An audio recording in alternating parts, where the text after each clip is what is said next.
My name is William O'Connor, but everyone calls me Bill. I'm 47 years old and used to be a police detective until I quit last year. These days, I travel around the country with my younger brother Patrick in our old GMC motorhome. Patrick's 4 years younger than me, and he's always been the smart one, fixing things, solving puzzles, while I was better at dealing with people and their problems. That's probably why I became a cop in the first place. I need to write down what happened to us in the Badlands of South Dakota. Maybe nobody will believe this story, but I have to tell it.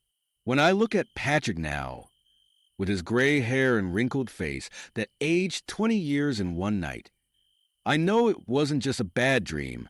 It started on a cool October afternoon.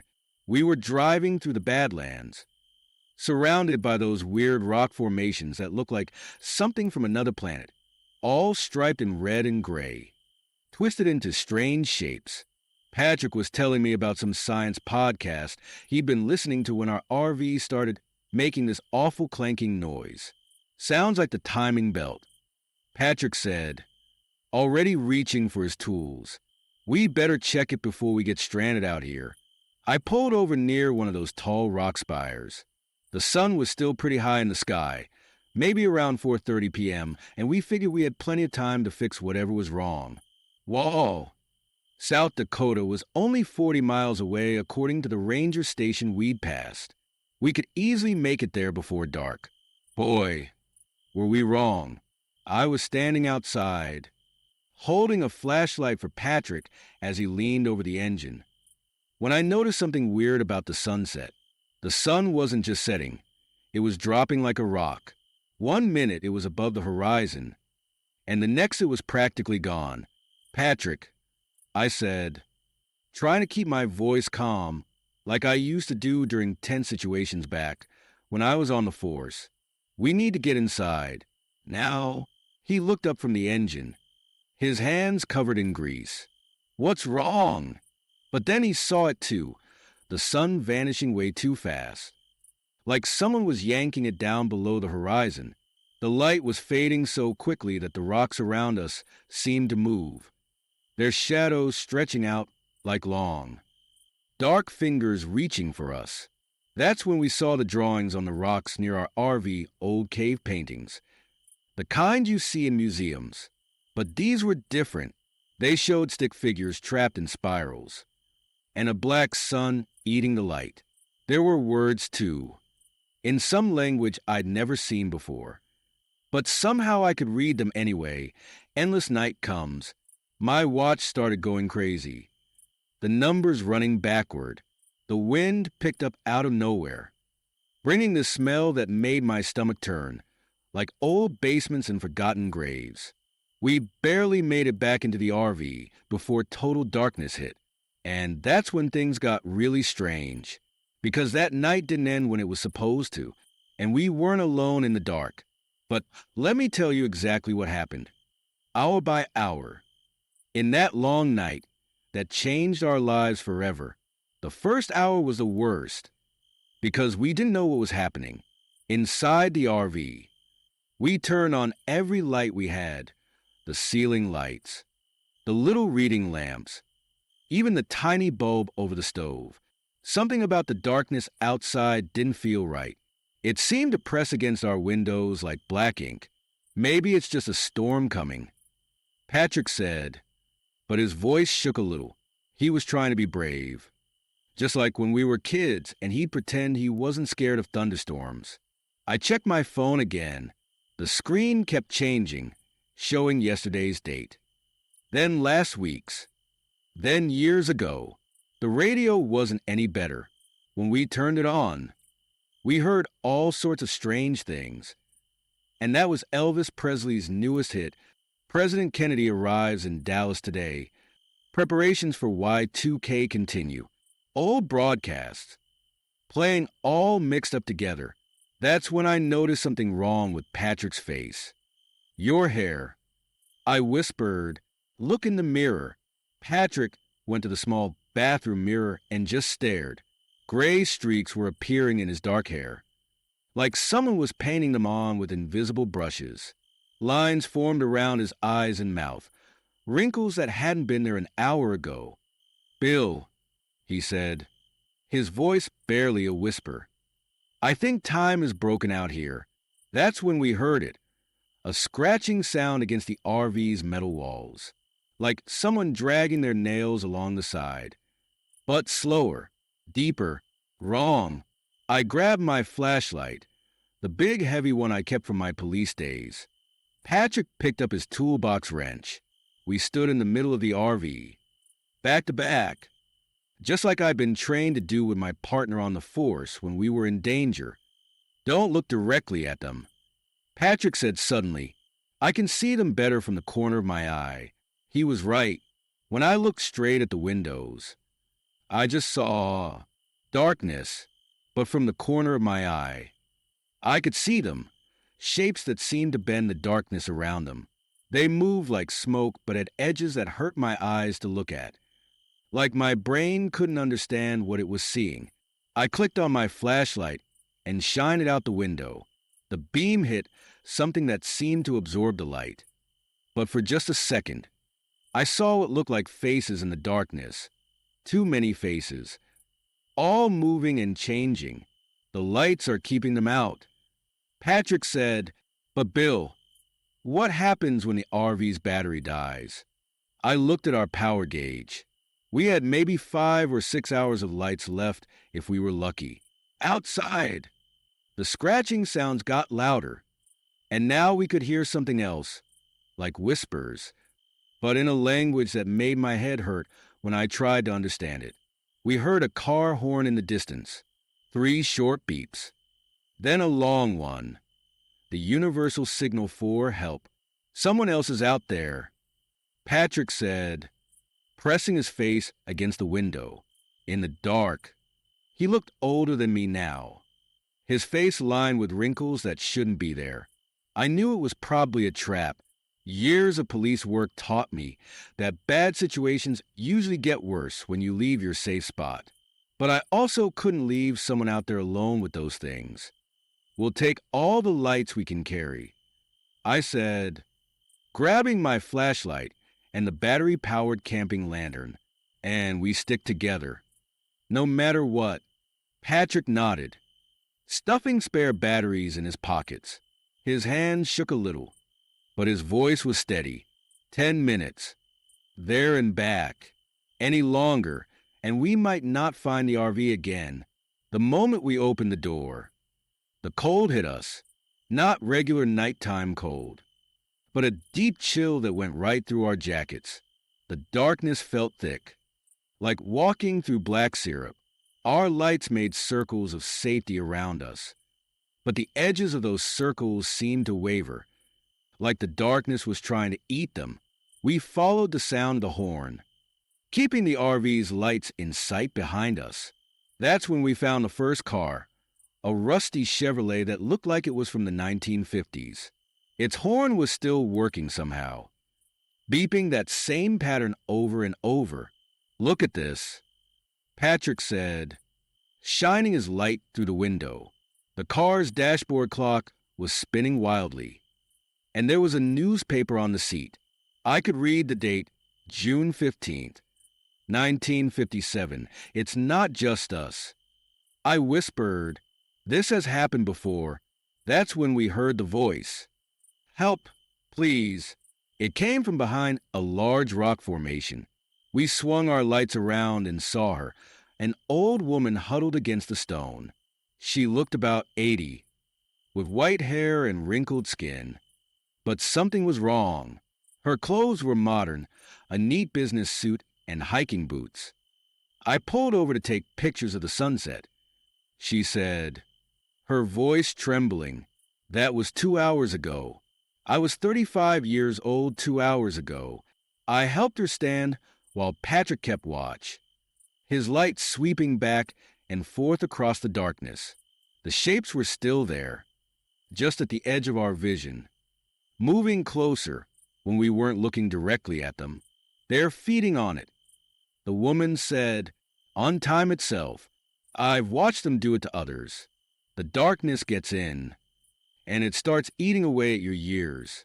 Some people, they age forward, some backward, some just disappear.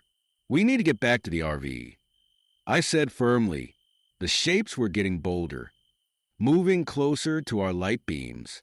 I could hear that weird whispering again. Louder now. That's when Patrick grabbed my arm. "Bill," he said, his voice tight with fear. "Look at the RV. Our home on wheels was where we'd left it. But something was wrong. The darkness around it was different, thicker, swirling like a whirlpool. And through the windows, I could see someone moving inside." The woman gripped my hand tighter. "They're learning," she whispered. "They're learning how to get in." Patrick raised his light, and for a second, I saw a face in our RV's window, my own face, but older, gray-haired, with eyes full of terror. Then it was gone. We ran back to the RV as fast as we could, dragging the old woman, Sarah was her name, with us. The lights from our flashlights bounced crazily off the rocks, making the shadows dance. Every few steps, I thought I saw other people running beside us, like reflections in a funhouse mirror. But they weren't reflections. They were us. Different versions of us from different times. "Don't look at them," Patrick gasped. "Just run." The RV's lights were still flickering when we reached it. Through the windows, I could see the inside changing. One second it looked normal. The next it was old and rusty. Then brand new. Then covered in dust like it had been sitting for years. Time wasn't just broken anymore. It was shattering. We burst through the door and slammed it behind us. Sarah collapsed onto the couch, breathing hard. Patrick checked the power gauge. We had less. Then 3 hours of light left. That's when I saw something that made my blood run cold. There was a police badge on the small dining table, my old badge, but it was covered in rust and had bloody fingerprints on it. I knew for sure it hadn't been there when we left. "Patrick," I said slowly, "I think we're about to have visitors.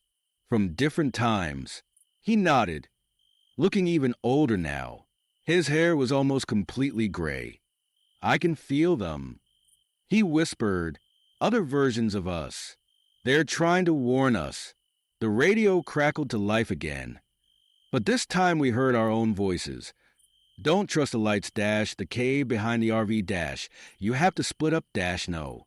Stay together, Dash." Different versions of ourselves, all trying to tell us what to do. Some sounded younger, some older, some desperate, some calm.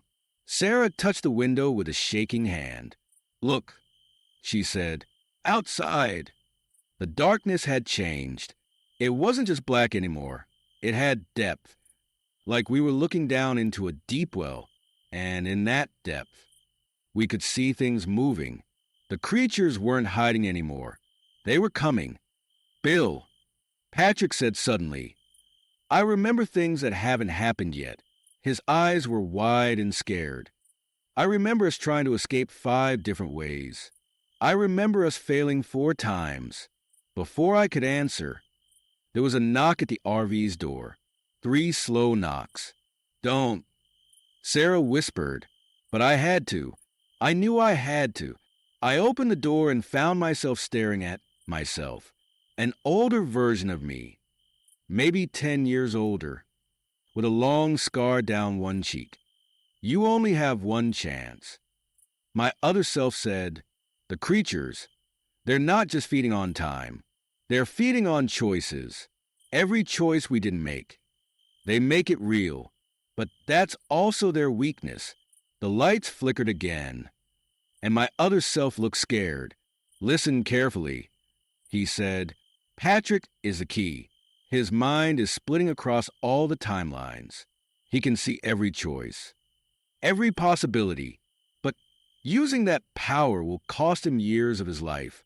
Behind him, the darkness swirled and reached for him with shadow hands. My other self gave me one last desperate look. Save our brother, he said. Then the darkness pulled him away, leaving me staring into the swirling black, while Patrick's terrified voice came from behind me. Patrick sat down heavily on the RV's couch, his now white hair glowing under the flickering lights. He looked so old now, like our grandfather had when we were kids, but his eyes were sharp and clear. I can see everything. Bill, he said quietly, every choice we could make, every path we could take. I see us dying 100 different ways in this darkness, but there's one way out, one path where we survive. Sarah leaned forward. How? What do we need to do? The creatures feed on time, Patrick explained, his voice trembling a little. They eat up all the choices we didn't make, all the paths we didn't take. But if someone gives them too much time all at once, he looked at me meaningfully. My heart sank. No, absolutely not. We'll find another way. There isn't another way. Patrick's voice was stronger now. I have to overload them, give them so many years, so many choices all at once that they can't handle it. It'll create a gap, a moment where time runs normal again, just long enough for us to escape.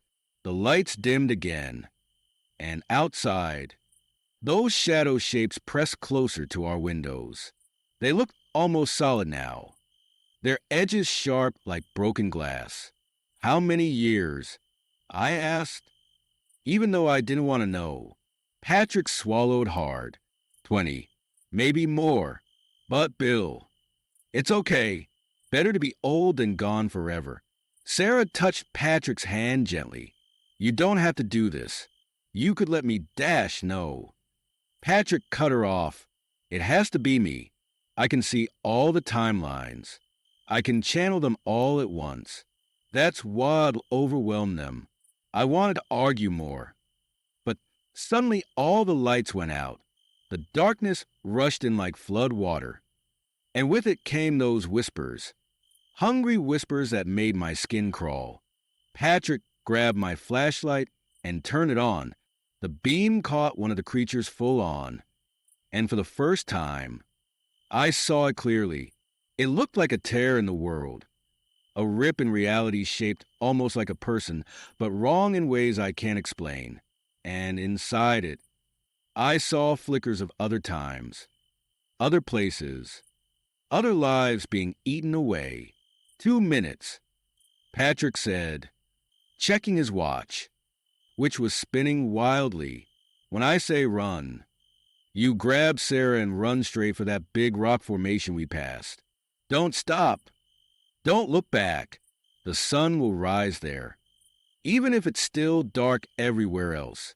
Patrick, I started to say, but he hugged me hard. You've always protected me. Big brother, he whispered, now it's my turn to protect you. The shadows were inside the RV now, swirling around our feet like black smoke. Patrick stood up straighter, and I saw something incredible. Ghostly images of other Patricks, dozens of them from different times, all standing with him, all moving as one. I love you, Bill, he said. Then he smiled. That same goofy smile he'd had since we were kids. Now run. I grabbed Sarah's hand and ran. Behind us, Patrick started to glow with a strange light, and I heard him shout, not just one voice, but many voices. All Patrick, all at once. The creatures rushed toward him like a black wave. Sarah and I ran through the darkness, our feet hitting rock and sand. Behind us, I could hear sounds I'll never forget, like time itself was being torn apart. The air felt heavy and wrong, and my watch was going so crazy the numbers were just a blur. The creatures screamed, not with voices, but with something else, like the sound of memories being ripped up, like the noise a calendar would make if you could hear days dying. I wanted so badly to look back, to see what was happening to my brother. But I remembered his words, don't stop. Don't look back. There. Sarah pointed at a huge rock formation ahead. It was the one we'd seen when we first broke down, the one with the ancient warnings carved into it. As we got closer, I saw something impossible, a thin line of light around its edges, like a sunrise that hadn't happened yet. The darkness behind us roared. I felt it grabbing at us, trying to pull us back, trying to steal our years like it had stolen so many others. But ahead, that line of light got brighter. We reached the rock just as my legs were about to give out. The light wasn't just around the edges now, it was spreading, pushing back the darkness. I finally turned around, and what I saw made my heart stop. The whole world seemed to be split in two. On one side was the darkness, full of those terrible creatures, all of them twisted up with bits and pieces of time gone wrong. But they weren't coming toward us anymore. They were pulling back, like the light was burning them. And in the middle of it all was Patrick, or rather, many Patricks, all glowing with a strange light, all overlapped like photos stacked on top of each other. I saw him as a kid, as a teenager, as he was yesterday, and as an old man all at once, all giving up their time to save us. Then there was a sound like glass breaking, but a million times bigger.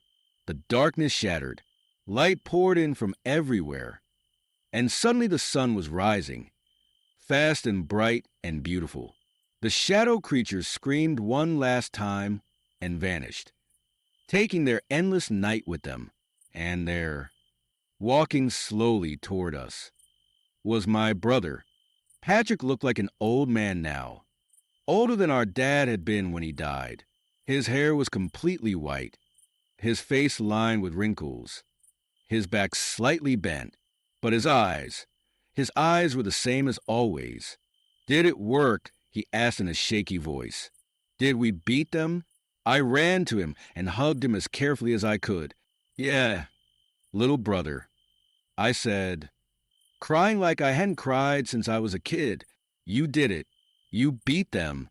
Sarah touched her own face, which was still elderly. The years they took, they're not giving them back. Are they? Patrick shook his head. No, what those things ate, they keep. But at least they can't eat any more time. Not here. Anyway, the sun was fully up now, making the Badlands look normal again, just rocks and sand and sky. But we all knew there were other dark places out there, other spots where time goes wrong and shadow creatures wait to feed. We drove Sarah to Wall, where she had family to take care of her. Then Patrick and I got back in our RV and headed west. We never stay anywhere after sunset now. We can't risk it. Sometimes I find things in my pockets from times that never happened, keys to houses we never lived in, pictures of people we never met. And Patrick, he remembers everything, every choice, every path, every possible life we could have lived. Do you regret it? I asked him once, watching him move slowly around the RV with his now old bones. He smiled that same old Patrick smile, even through his white beard. 20 years of my life to save my brother and stop those things. Best deal I ever made. We still travel around the country. But now we have a new purpose. We look for other places where the night lasts too long, where time doesn't work quite right. And when we find them, we help people escape. After all, we're the only ones who know how to fight the creatures that live in the endless dark. Just remember, if you're ever driving through a lonely place and the sun starts setting too fast, don't stop. Don't look back. Just drive as fast as you can toward the light, because sometimes the night doesn't want to end, and sometimes the darkness gets hungry.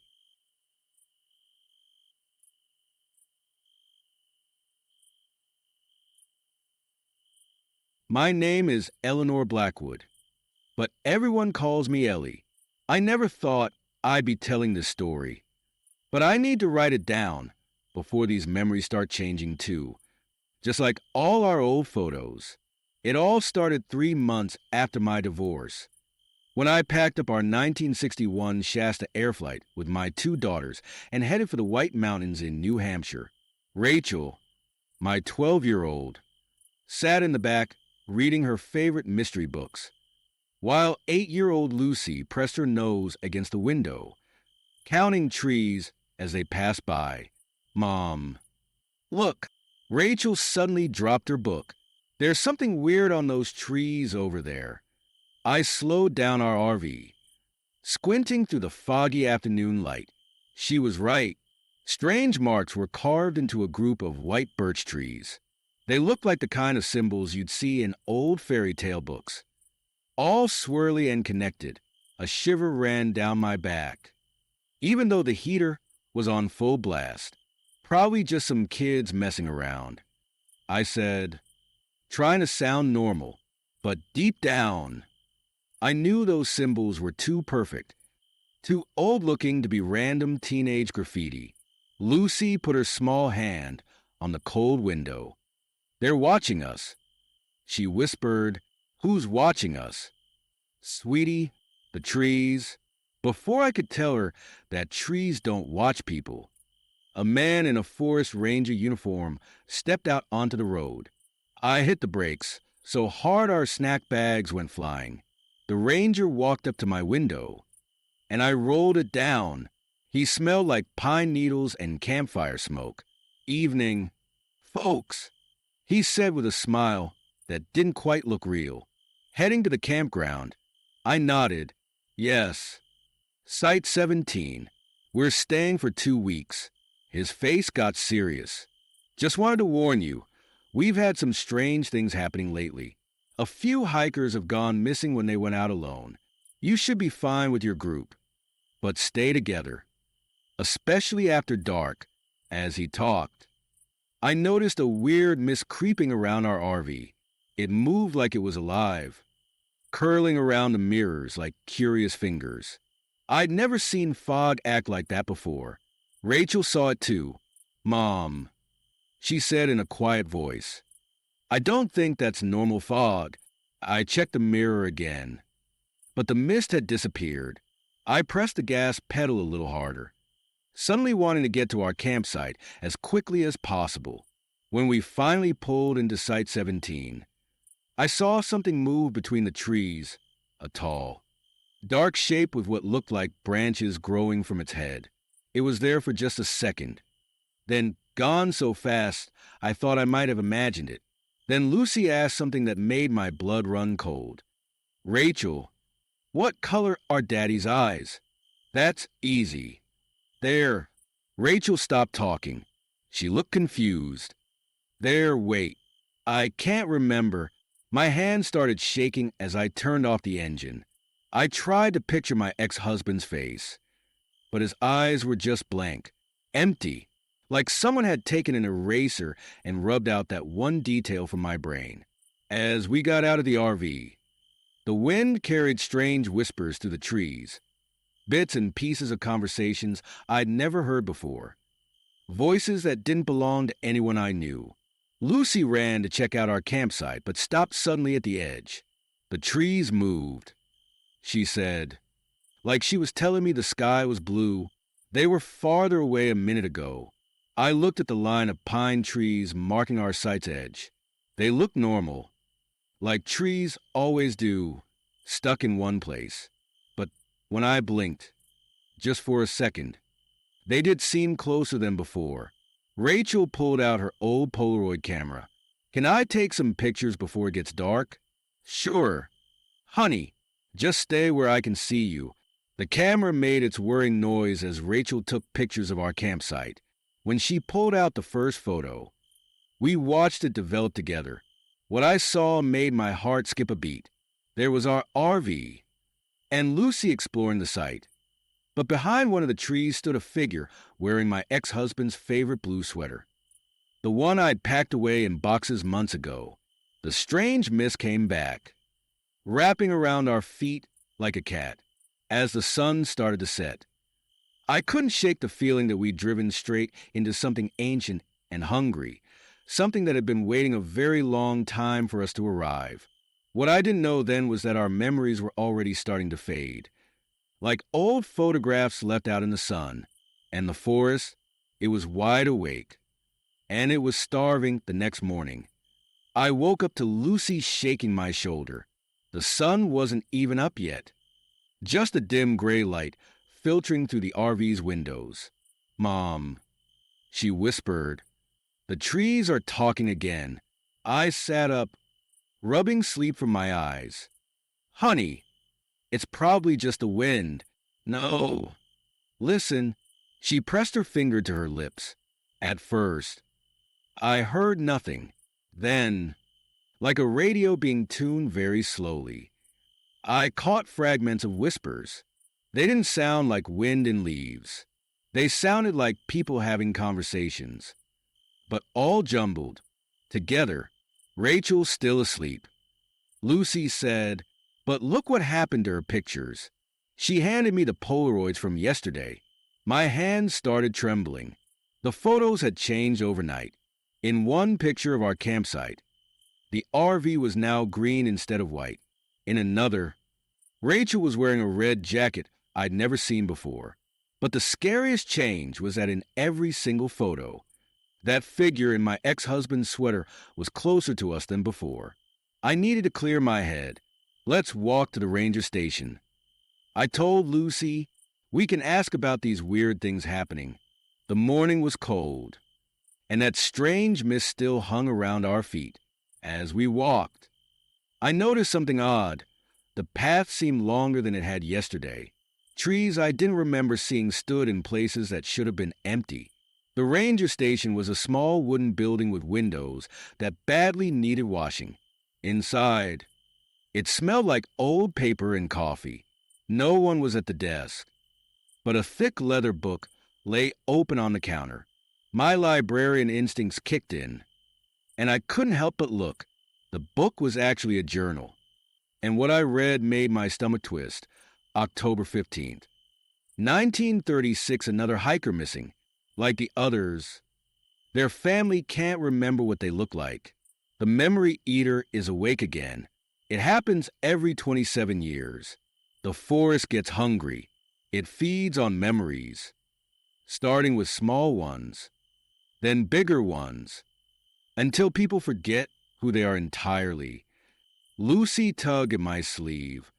Mom, what's wrong? You look scared. I shut the journal quickly. Nothing. Sweetie, let's go wake up your sister. But on our walk back, things got stranger. Lucy stopped suddenly and pointed at a tree. That one wasn't there before. She was right. A huge oak tree stood right in the middle of the path, a path that had been empty just minutes ago. When we got back to our site, Rachel was already awake. She sat at our picnic table, staring at her cereal bowl with a worried look.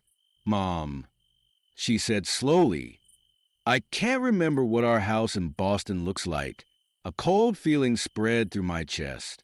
I tried to picture our old home, the blue shutters, the creaky front steps, the flower boxes I'd painted last spring, but the image was blurry, like looking through foggy glass. Then Rachel said something that made everything much worse. And the trees, they're telling me things about the people who used to camp here, about how the forest keeps their memories safe. I looked at my daughters. Lucy was hearing whispers.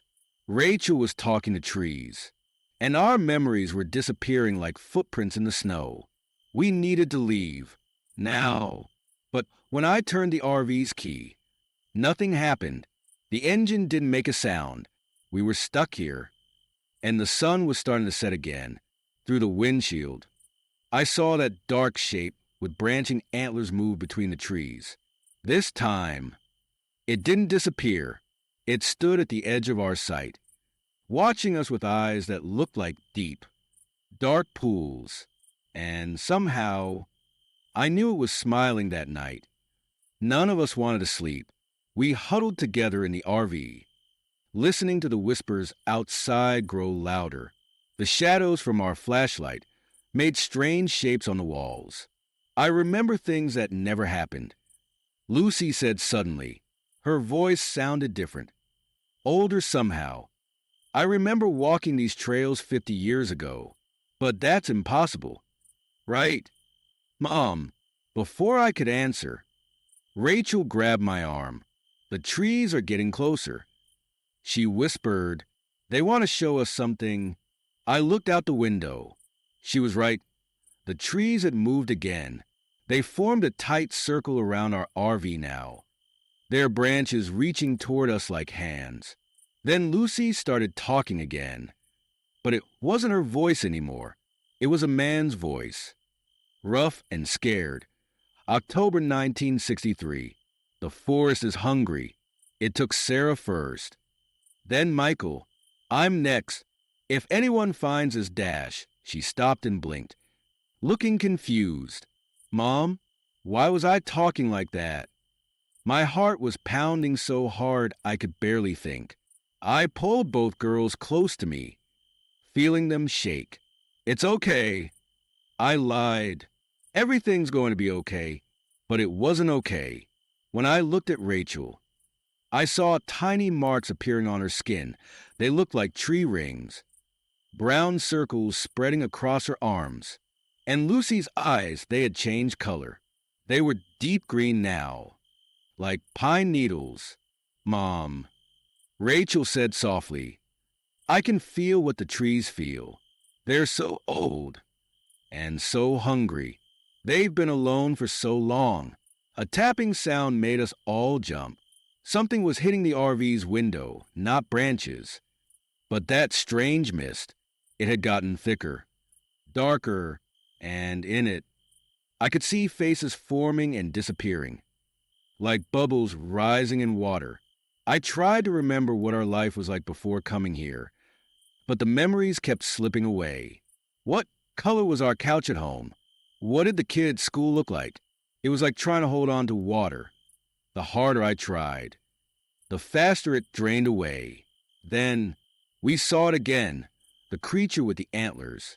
But this time it was closer, standing right outside our door. Its antlers weren't made of wood like I'd thought. They were made of swirling memories. I could see bits of people's lives floating in them like little movies. I can help you, it said, but not with a voice.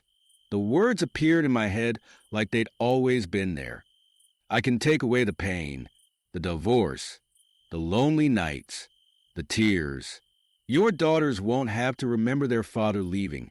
For a moment, I was tempted. Wouldn't it be easier to forget all the hurt? But then I looked at my girls. Rachel's arms were covered in tree rings now, and Lucy's hair had turned the color of autumn leaves. The forest was changing them, turning them into something else. No, I said firmly. Our memories make us who we are, even the painful ones. The creature moved closer, through the window. I could see it more clearly now. It looked like it was made of shadows and old photographs all mixed together. Then you'll join my collection. It whispered in my mind, like all the others. The forest remembers everything, even the things you try to forget. The mist started seeping through the cracks in the RV's door. Rachel held onto me tighter, and Lucy started speaking in that strange man's voice again. Outside!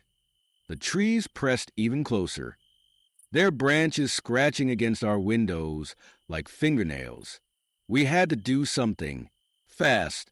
But what do you do when the forest itself is trying to steal your memories and your children? I looked at my daughters and made a decision. If the forest wanted memories so badly, maybe it was time to give it some it didn't want. I had an idea, a crazy, dangerous idea. But looking at my daughters slowly turning into something else, I knew I had to try. Hey, I shouted at the creature. You want memories? Come and get them. I grabbed our family photo album and ran outside into the dark forest. The cold hit me like a slap, and the mist swirled around my feet. I could hear Rachel and Lucy calling after me. But I had to keep going. Mom, stop.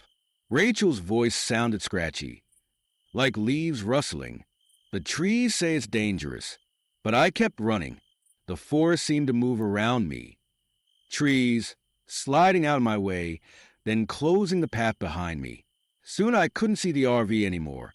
I was alone in the dark with the memory-eating creature.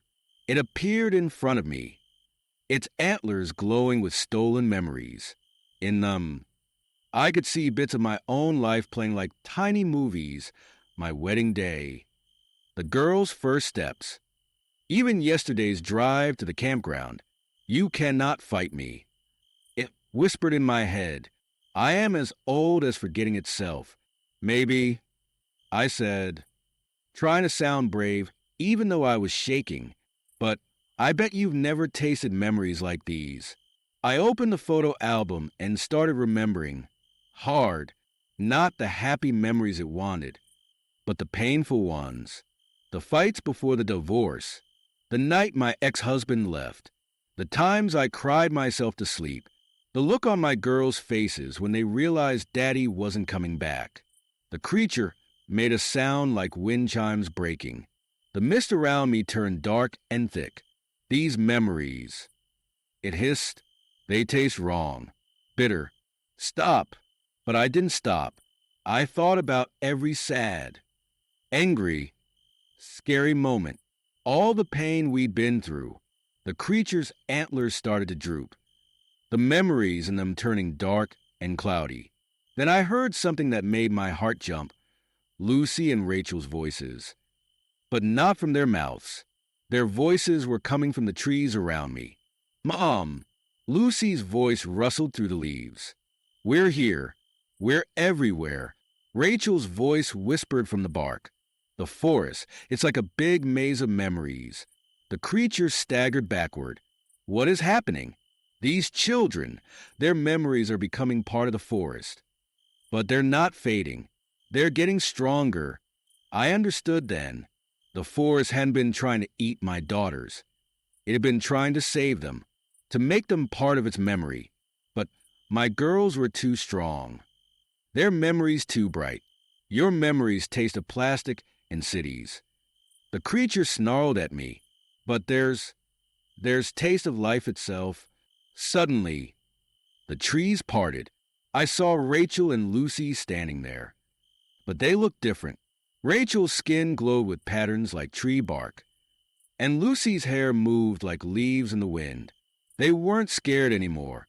The forest remembers everything. Mom, Rachel said, her voice mixed with the sound of creaking branches, even the things it doesn't want to remember, even the sad things. And it's lonely. Lucy added, green eyes shining, so lonely it eats memories just to have company. I looked at the creature, really looked at it, behind all those stolen memories in its antlers. I saw something small and sad and ancient. We don't have to forget to heal. I told it, sometimes remembering the sad things makes the happy. Ones mean more. The creature's form started to waver, like a reflection in troubled water. The memories in its antlers began falling like autumn leaves, each one finding its way back to where it belonged. All around us, the forest seemed to sigh. The mist turned soft and silver, and through it, I could see the lights of our RV. We had found our way back, but we weren't the same. Not completely. A week later, we were back home in Boston. Everything looked the same. Our house, our street, even my beaten-up car in the driveway.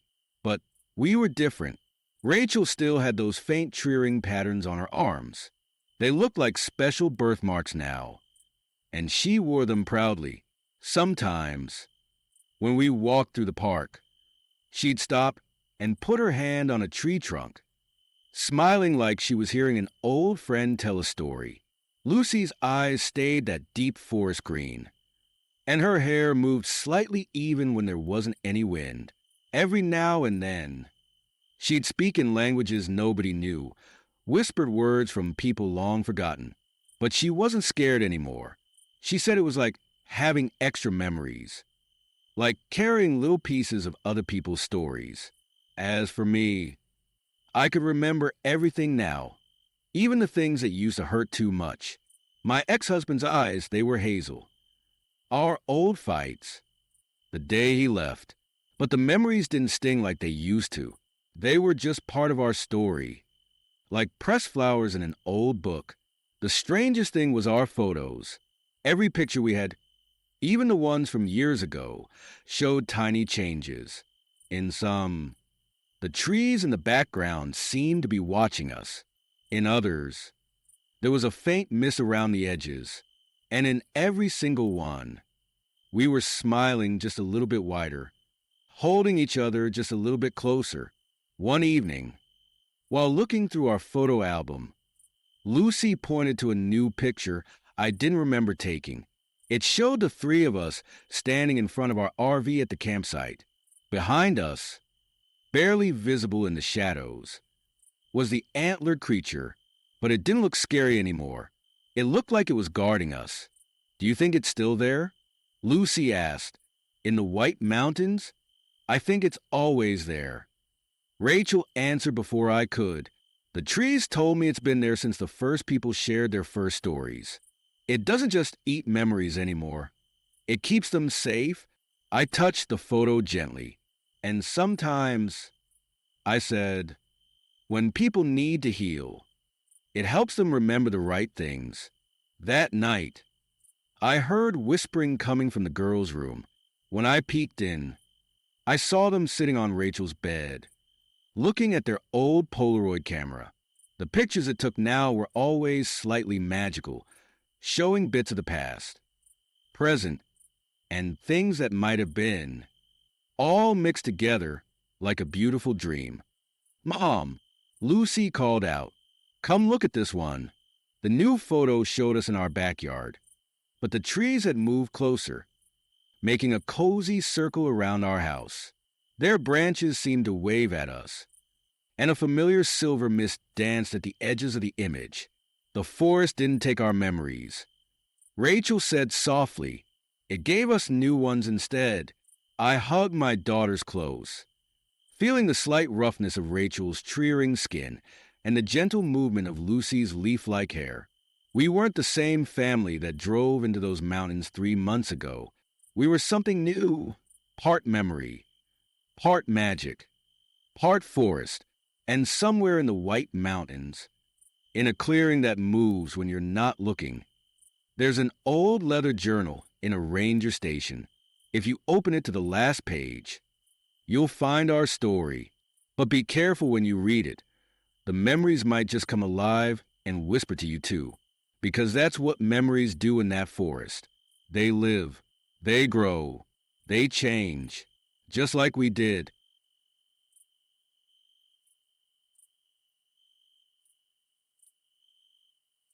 My name is Joseph Thibodeau, and I wish I'd never driven my family down that old bayou road in the summer of 1991. Some memories are like thorns in your mind.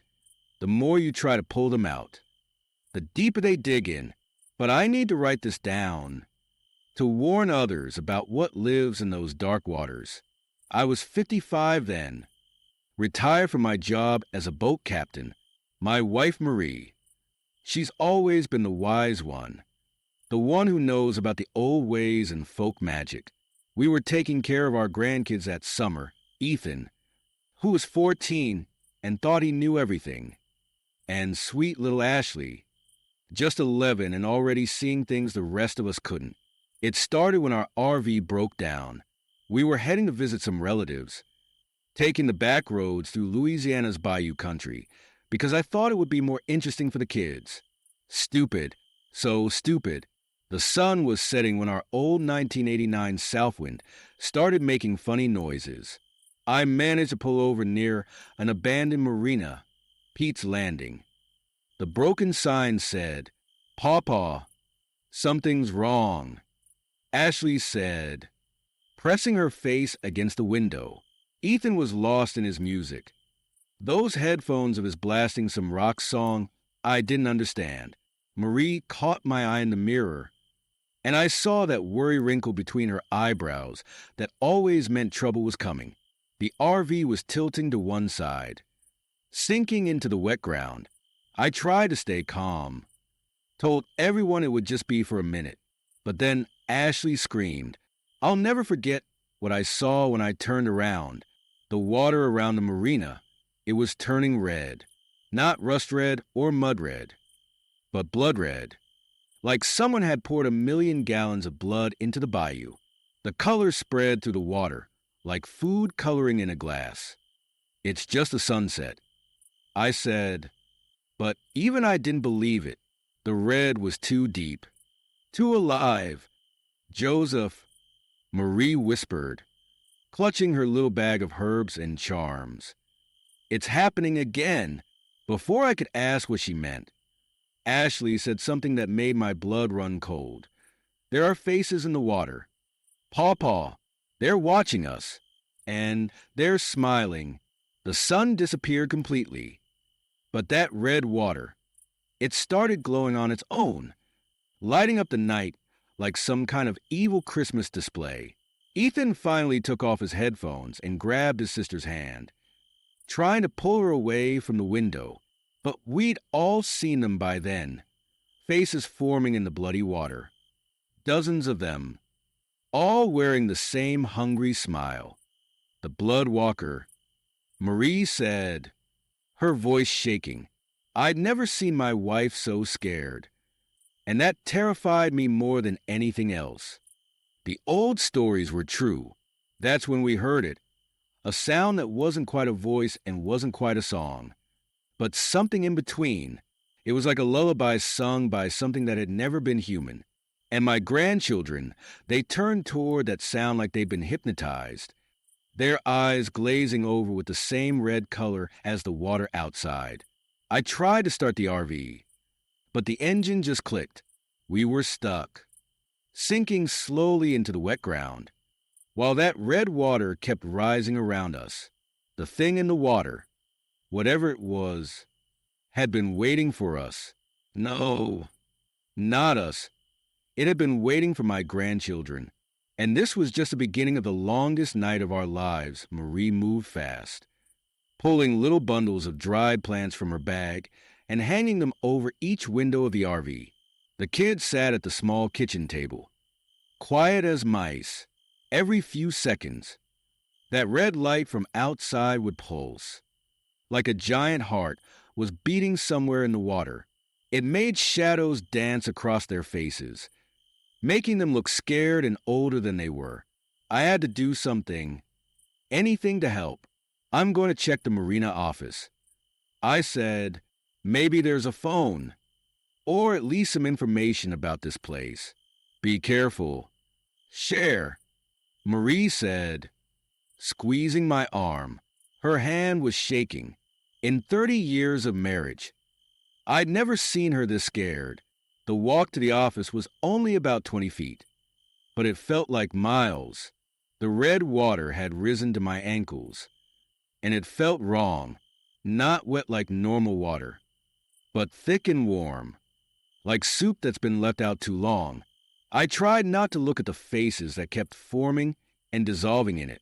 The marina office door was unlocked. Inside, everything was covered in dust, like nobody had been there for years. But there on the desk, I found something, an old leather book, the marina's logbook, back in the RV. I started reading it out loud. June 15th, 1952. Pete Landry disappeared today. Found nothing but a pool of blood where he was fishing. Water turned red at sunset. Nobody will come near the dock anymore. Marie nodded, like she'd been expecting this. The blood walker, she said, crushing some herbs between her hands. It sleeps for a long time, then wakes up hungry. She looked at the kids, her voice getting softer. Your great-grandmother told me about it when I married. Your pawpaw, the Thibodeau family, our blood calls to it. That's why we left the bayou when your daddy was little. But why us? Ethan asked. His voice cracked a little. And suddenly he didn't sound like a tough teenager anymore, just a scared kid. What does it want? Before Marie could answer, Ashley grabbed her head like she had a sudden headache. I can hear it, she whispered, in my blood. It's singing, showing me things. I started to go to her, but Marie stopped me. Don't touch her, she warned. It spreads through blood. Even a tiny cut could let it in. The red water was halfway up the RV's wheels now. We could hear the metal groaning as the ground kept getting softer underneath us. The water was moving in weird ways, crawling up the windows like it was trying to write messages. I kept reading through the logbook, and my hands started shaking. Marie, look at this. Every 40 years. Like clockwork. 1912. 1952. And now 1991. We didn't just happen to break down here. It wanted us to come. It's been calling us home. Marie said, wiping tears from her eyes. All these years. It's been waiting for the right generation. She looked at Ashley and Ethan. For them, that's when Ethan stood up and put his hand against the window. Outside! The red water formed another hand, pressing back against his. I remember now, he said, sounding far away. I've been dreaming about this place every night since my birthday. The water, it's been singing to me. Don't listen. Marie pulled him back. But somehow he'd gotten a small cut on his palm. We watched in horror as a single drop of his blood fell to the floor. The drop spread out, and then it formed a tiny face that looked just like Ethan's, smiling up at us with too many teeth. Ashley screamed and backed away, but her nose had started bleeding. Each drop of her blood that hit the floor turned into tiny shapes that started crawling toward her brother's blood puddle. The protection spells. Marie gasped, reaching for more herbs. They're not strong enough. It's in their blood. It's been there all along. Outside. The faces in the water were getting clearer. My heart nearly stopped when I recognized them. My grandfather. My great-aunt. All my ancestors I'd seen in old photos. They were all smiling that same hungry smile, calling us to join them in the red water. The RV creaked again, tilting more as we kept sinking, and somewhere in the darkness, I heard something laugh, a sound that no human throat could make. I realized then that we weren't dealing with a ghost story or a campfire tale. This was real, and if we couldn't figure out how to stop it, the Blood Walker would take our grandchildren. Just like it had taken so many Thibodeau before them, night fell completely. But we could still see everything because of that red glow coming from the water. Marie was working fast, mixing her herbs and saying prayers in old French that seemed to make the air feel heavy. The kids' blood had stopped flowing, but those small puddles on the floor kept moving, sometimes making faces and shapes that made my skin crawl. I stood by the RV door, watching the water rise. In all my years as a boat captain, I'd never been this scared of water before. The logbook was still open on the counter, and I couldn't stop reading it, but it was the oldest entry that made my hands shake. Found this place after following the red water upstream. Local tribes won't come near it. Say there's something old in the water that drinks blood and wears faces. They're right. I've seen it. God help me. I've seen what it can do, but the power it offers, maybe there's a way to control it. The Thibodeau blood is special. We've always known that. The words were written by my own grandfather. Marie, I called out, my voice rough like sandpaper. I think I know why it wants the children. My grandfather. He made some kind of deal with it. Marie stopped her work and looked at me, her face pale. What kind of deal? Before I could answer, Ashley gasped. She was staring at her hands, where a small cut had appeared on her finger, but instead of dripping down, the blood was floating up. like in those space movies where astronauts pour water in zero gravity. It doesn't hurt, she whispered, sounding surprised. I can, I can feel it, like it's part of me. Ethan moved closer to his sister, but something was different about him. His eyes had that red shine again, and he was moving weird, like a puppet on strings. Son, I called to him. You okay? He turned to look at me, and my heart nearly stopped. His smile was all wrong, too wide, too many teeth, just like the faces in the water. He's fine.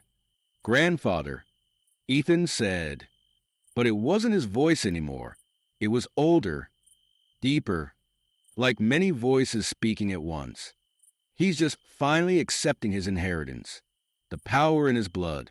In all our blood, Marie threw something that smelled like burning leaves at him. And for a second, Ethan stumbled back, looking like himself again.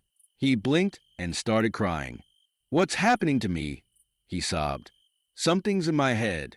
It's showing me things, showing me what we could become. The RV creaked again as we sank deeper.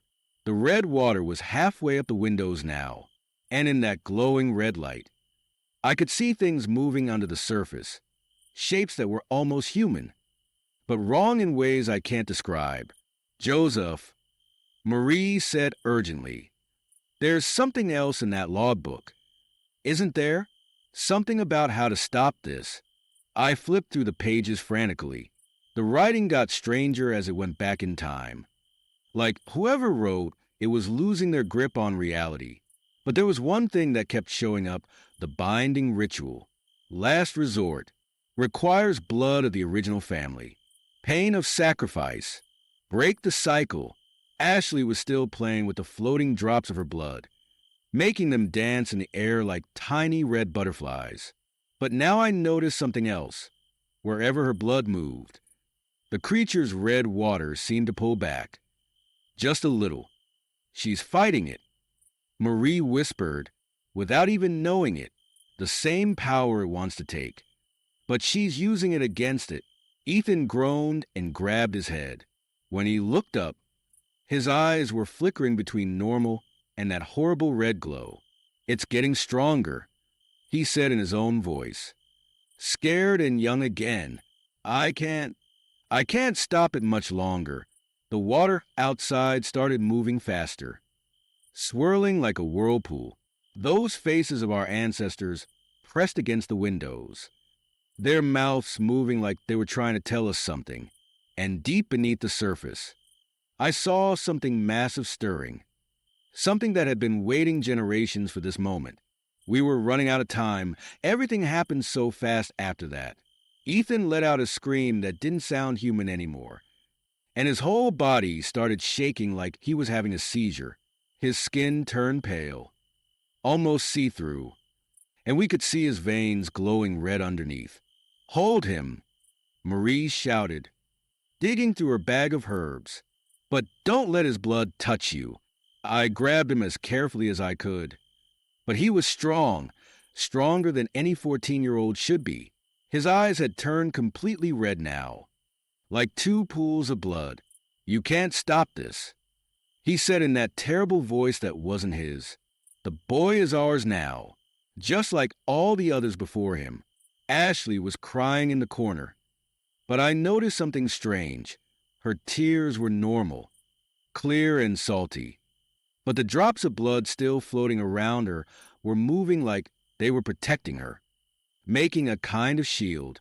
The gift, Marie said, looking at Ashley with hope in her eyes. She's not fighting it. She's controlling it. I don't know how. Ashley whimpered. It just feels natural, like my blood knows what to do. Ethan broke free from my grip and slammed against the RV wall, so hard it rocked the whole vehicle. The red water outside splashed up higher, and now it was starting to seep in through every crack and seam.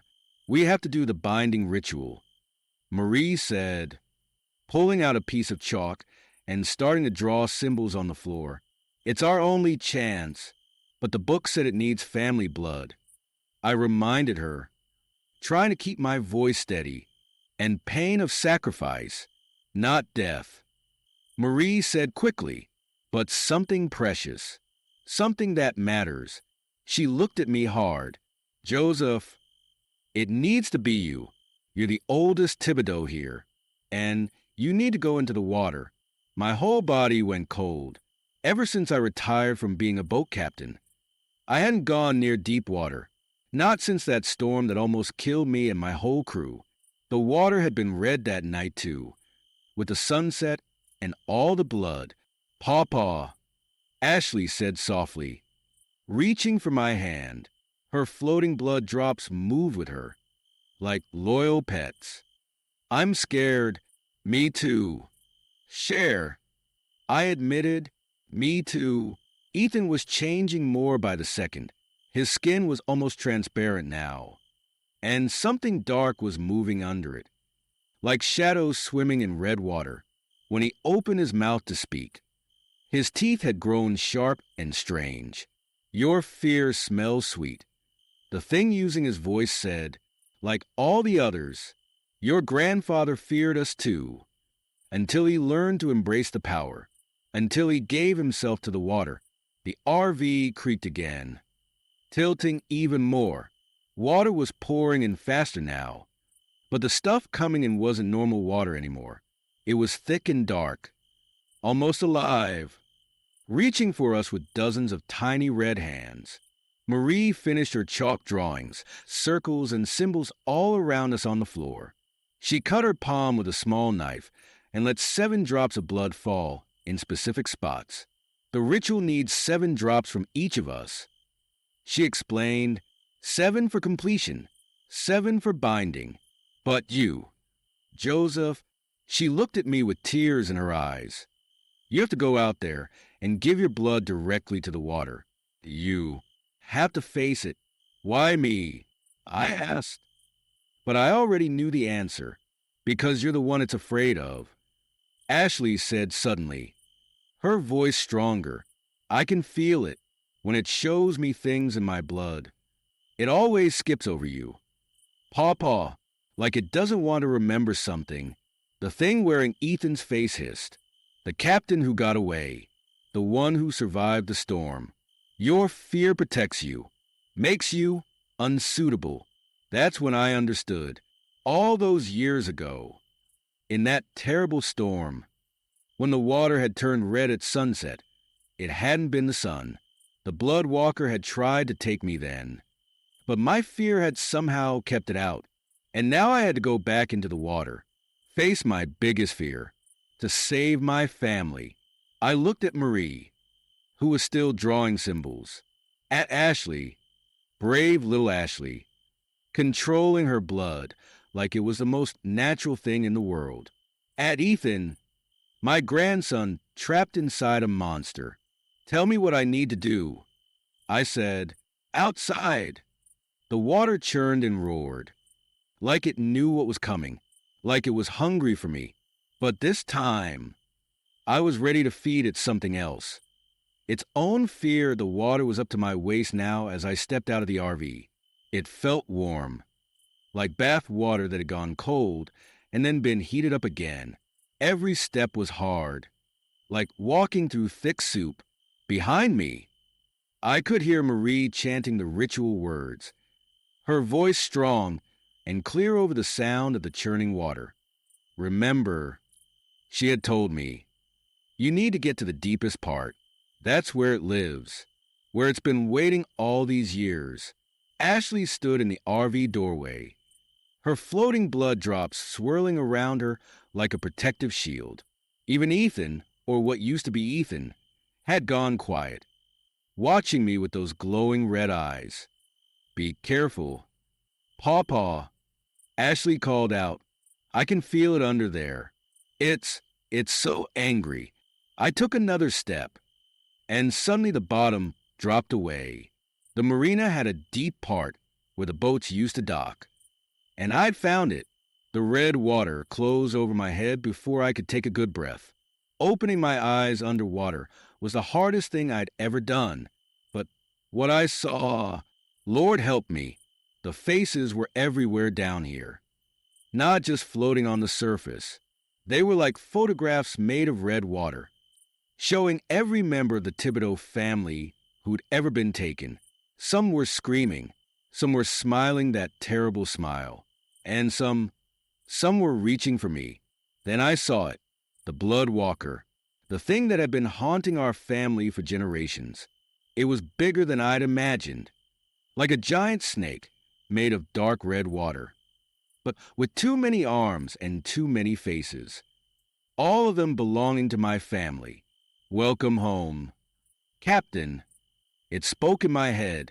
Its voice felt like ice water in my brain. We've been waiting so long for you to join us, for the children to join us, to complete what your grandfather started. What did he do? I thought back at it. What deal did he make? Images flashed through my mind. My grandfather, young and desperate during hard times, finding the blood walker.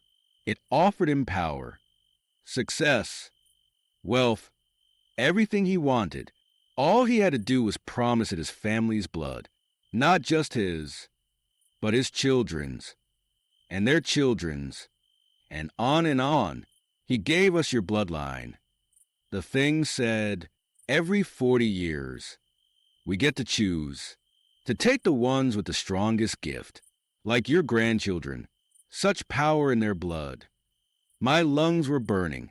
I needed air, but I also needed to keep it talking, keep it distracted. Above, I could hear Marie's chanting getting louder. Feel the water starting to vibrate with power. You're afraid.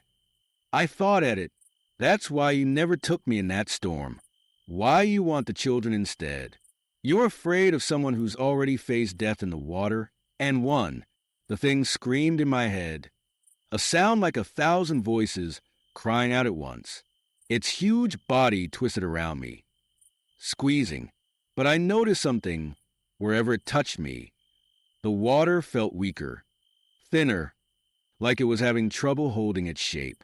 You cannot stop this, it roared in my mind. The deal was made in blood. Only blood can break it.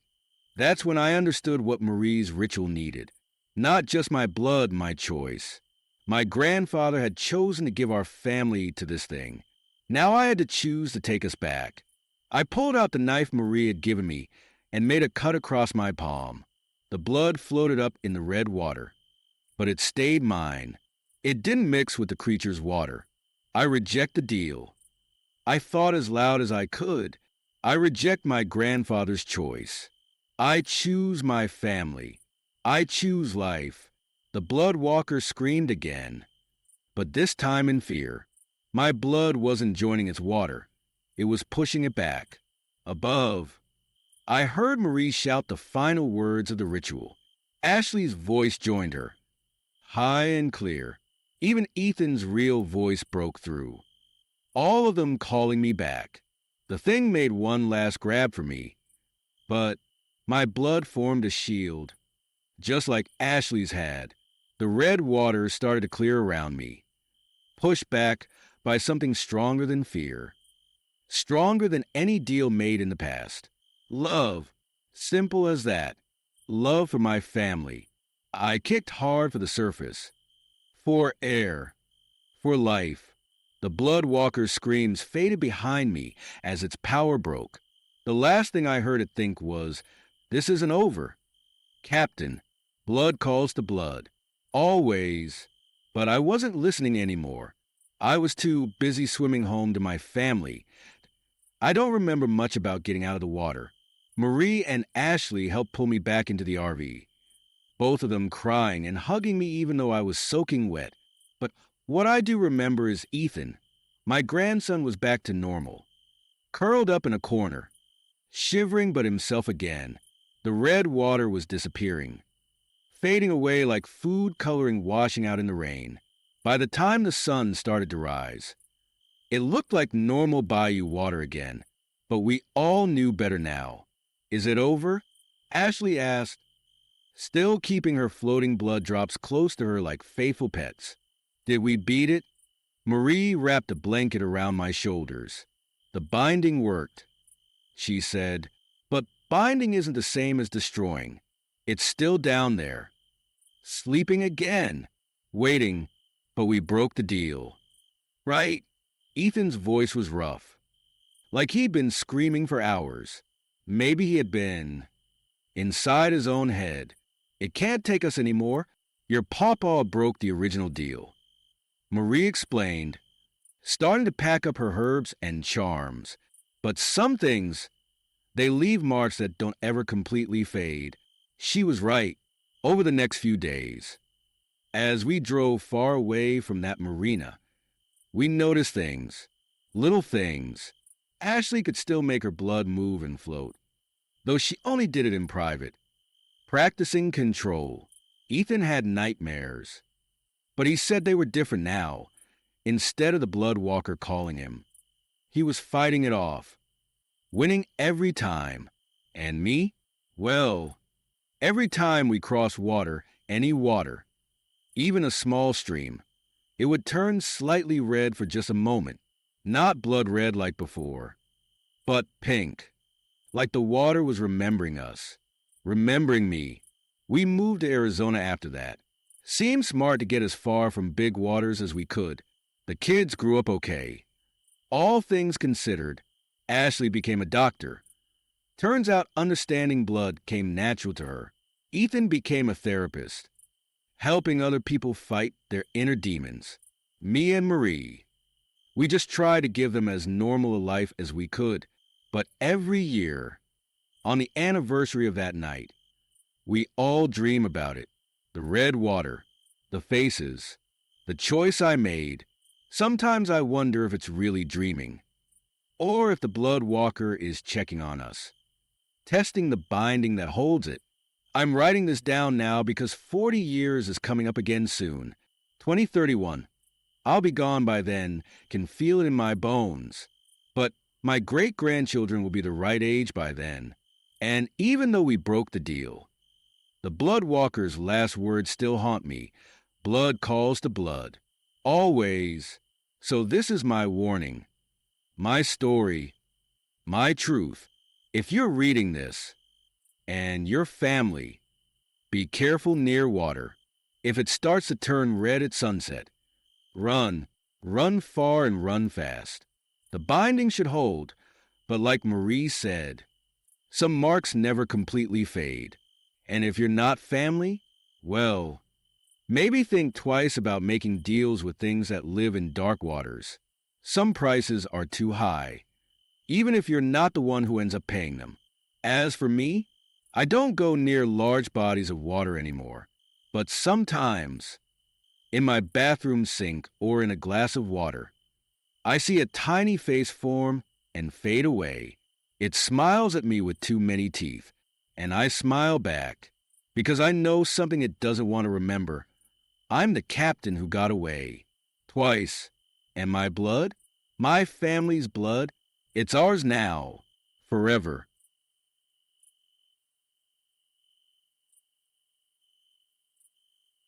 My name is Thomas Henderson, and I wish I'd never driven our family trailer up those mountains in West Virginia. Some things are better left alone, especially when it comes to music and old magic, but I didn't know that back then. In the summer of 1958, when we headed to the Mountain Folk Festival with our silver Airstream trailer and all our hopes packed inside it, I was 44 then, making a decent living as a folk musician.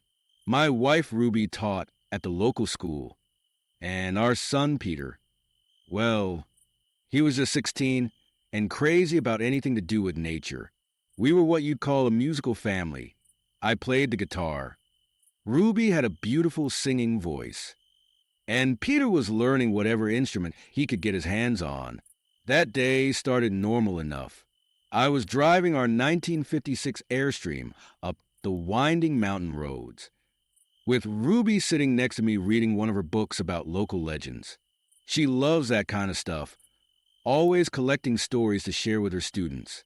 Peter was in the back, his face pressed against the window, like he was trying to memorize every tree we passed. Dad, Peter called out. The radio's acting weird again. He was right. Ever since we'd crossed into West Virginia, our radio had been doing strange things. Sometimes it would play nothing but static, and other times it would catch bits of old folk songs that I'd never heard before, and trust me, I knew just about every folk song there was. But that wasn't what bothered me. What bothered me was the music I kept hearing in my head. Not my usual songwriting tunes, but something different, something that seemed to come from the mountains themselves. I caught myself humming it without realizing, my fingers tapping the steering wheel to a beat I'd never learned. You missed a turn. Honey, Ruby said. Looking up from her book, the festival grounds were back there. By the wooden sign, I blinked. Coming back to myself, how long had I been following that phantom tune? I turned our trailer around, trying to ignore how my guitar case was vibrating in the back, even though nobody was touching it. The festival grounds were in this beautiful valley, surrounded by 3 tall mountains. The locals called them the Sisters. Ruby told me other musicians had already set up their camps, tents and trailers scattered around like a little village. The sun was getting low, painting everything in warm golden light. We found our spot and started setting up camp. Peter, being Peter, couldn't sit still. Mom, Dad, can I explore a bit, please? I'll be careful. Don't go too far. Ruby called after him, but he was already running toward the woods. Just as the sun was starting to set behind the mountains, I should have called him back, should have kept him close. Maybe if I had, things would have turned out different, but I didn't know then what was waiting in those woods. Didn't know about the price of music in these mountains, or about the things that collect on old debts. I was checking the propane tank when Peter came running back, cradling something wrapped in dead leaves. His eyes were bright with excitement, the way they always got when he found something interesting. Look what I found, he said, carefully unwrapping his discovery. My heart nearly stopped when I saw it. It was a dulcimer, but not like any I'd ever seen before. The wood was dark, covered in patterns that seemed to move when you weren't looking directly at them. And the strings, they looked brand new, shining like silver in the fading light. Even though the rest of the instrument looked ancient. Where did you find this? Son, I asked, fighting the urge to reach out and touch those strings. That strange melody in my head grew stronger, like it was trying to match whatever song was locked inside that dulcimer. There's this hollow tree up on the ridge, Peter said, running his fingers along the dulcimer's neck. It was just sitting inside, like it was waiting for someone to find it. Can I keep it? Dad, please. Ruby started to say something, probably about finding the owner. But I spoke first.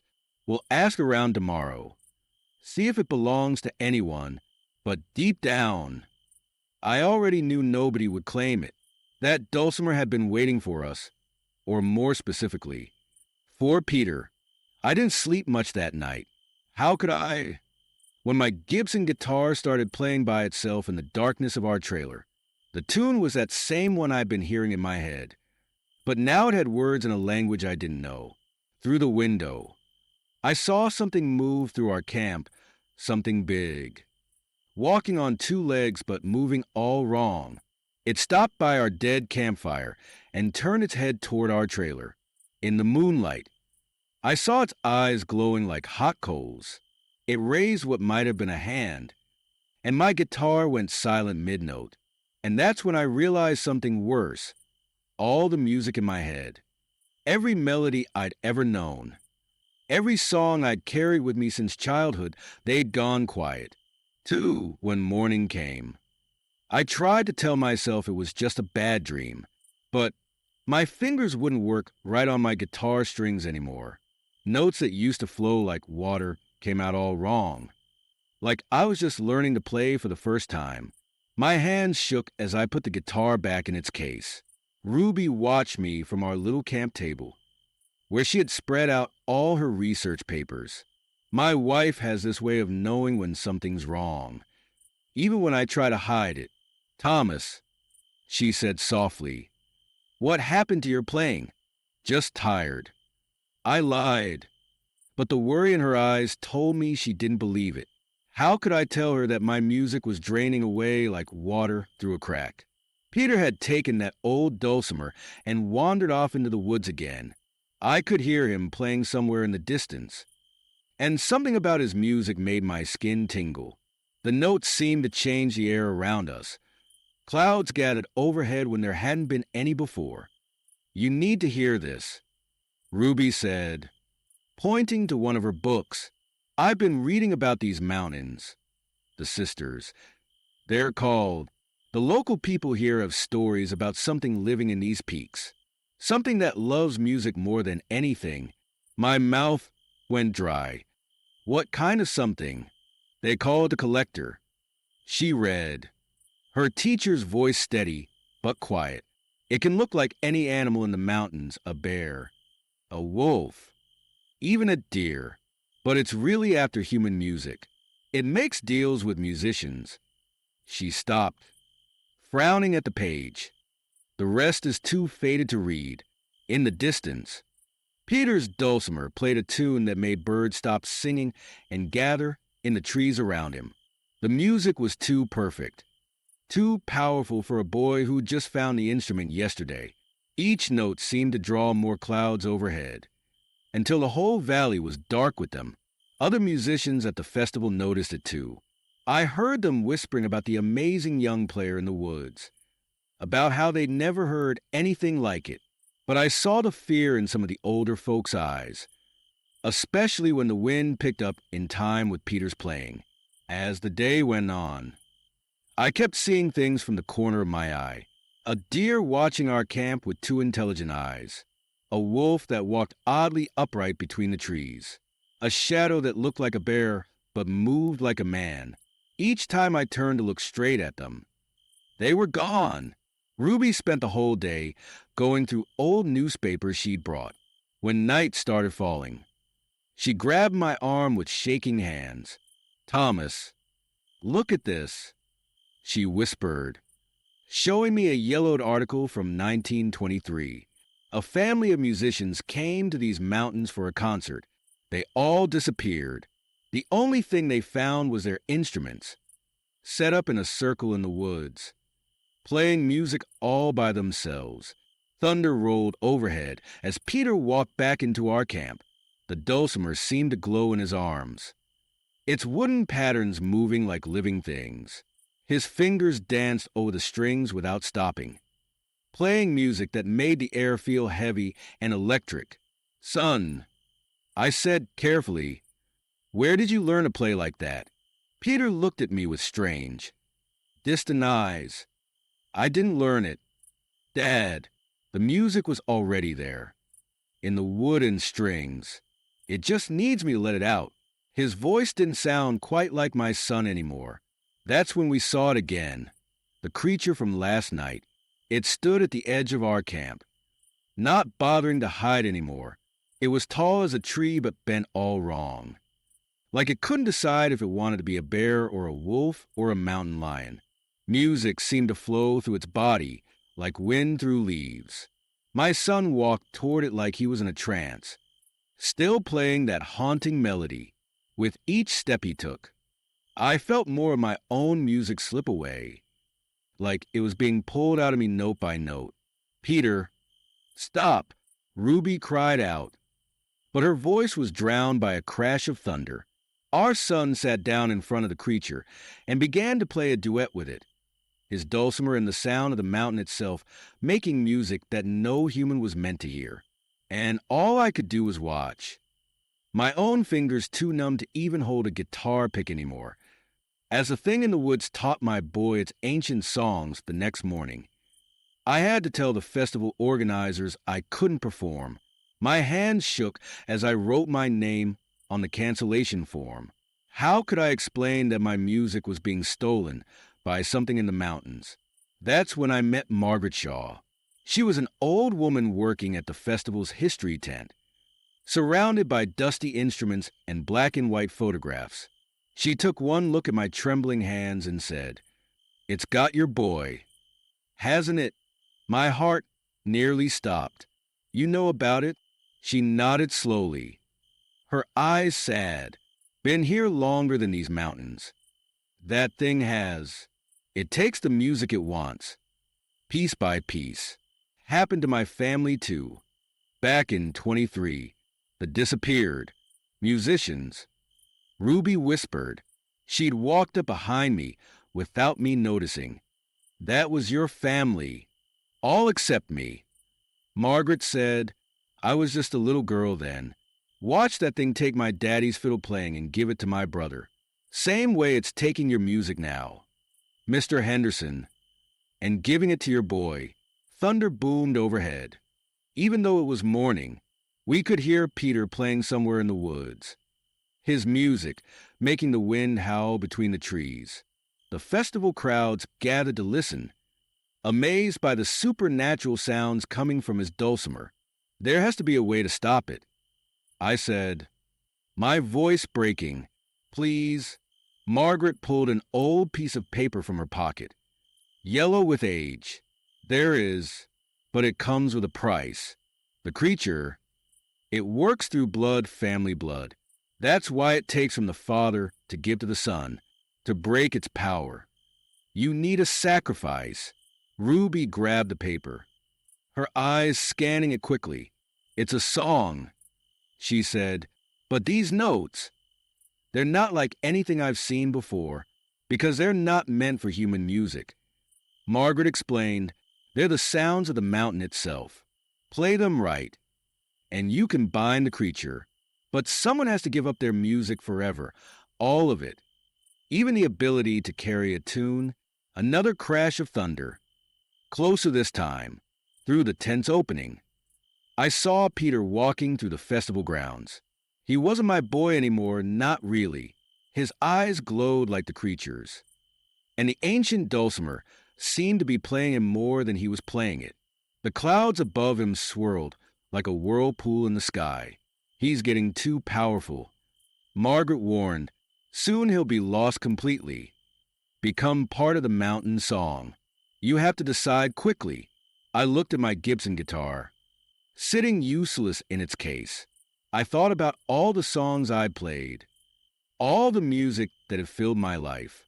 Then I looked at my son, who was slipping away note by note. "Tell me what to do," I said. Ruby squeezed my hand as Margaret explained the ritual. We would need to play one last song together, me, Ruby, and Peter. The notes on the paper would bind the creature, but only if I offered up my music willingly, not just my ability to play, but every song I'd ever known, every melody I'd ever hummed, even the memory of my mother singing me to sleep. "Will it hurt him?" Ruby asked, her voice small. "No," Margaret said, "but he'll never be quite the same. Nobody is." After touching mountain music, we stepped out of the tent into the storm Peter's plane had called up. The wind carried leaves and small branches through the air. The creature stood beside our son now, its shape flickering between animal forms as they played their terrible duet. I picked up my Gibson one last time. My fingers could barely form the simplest chord, but it didn't matter. This wasn't about playing well anymore. This was about saving my son. "Peter," I called out, forcing my voice to be strong. "How about one last family song?" Peter turned to look at us, but his eyes weren't his own anymore. They swirled with colors like oil on water. The creature beside him grew taller, its shape twisting between bear and wolf and mountain lion all at once. "The boy belongs to the mountain now," it said in a voice that sounded like wind through dead leaves. "His music will last forever here." Ruby stepped forward, her hand steady as she held Margaret's old paper. "He belongs with his family," she said, and started to sing. I'd always loved my wife's voice, but this was different. She sang notes that shouldn't have been possible for a human throat, sounds that seemed to come from the rocks themselves. The creature's many shapes flickered faster, like a candle in the wind. Now, Thomas, Margaret whispered from behind us, play the binding chord. My fingers were stiff and clumsy on the guitar strings. Every note hurt like pressing on a bruise. But I forced myself to play. The sound came out weird and scratchy, but it joined with Ruby's singing, making the air thick with power. Peter's hand stopped on the dulcimer. For a moment, he looked confused, like someone waking up from a deep sleep.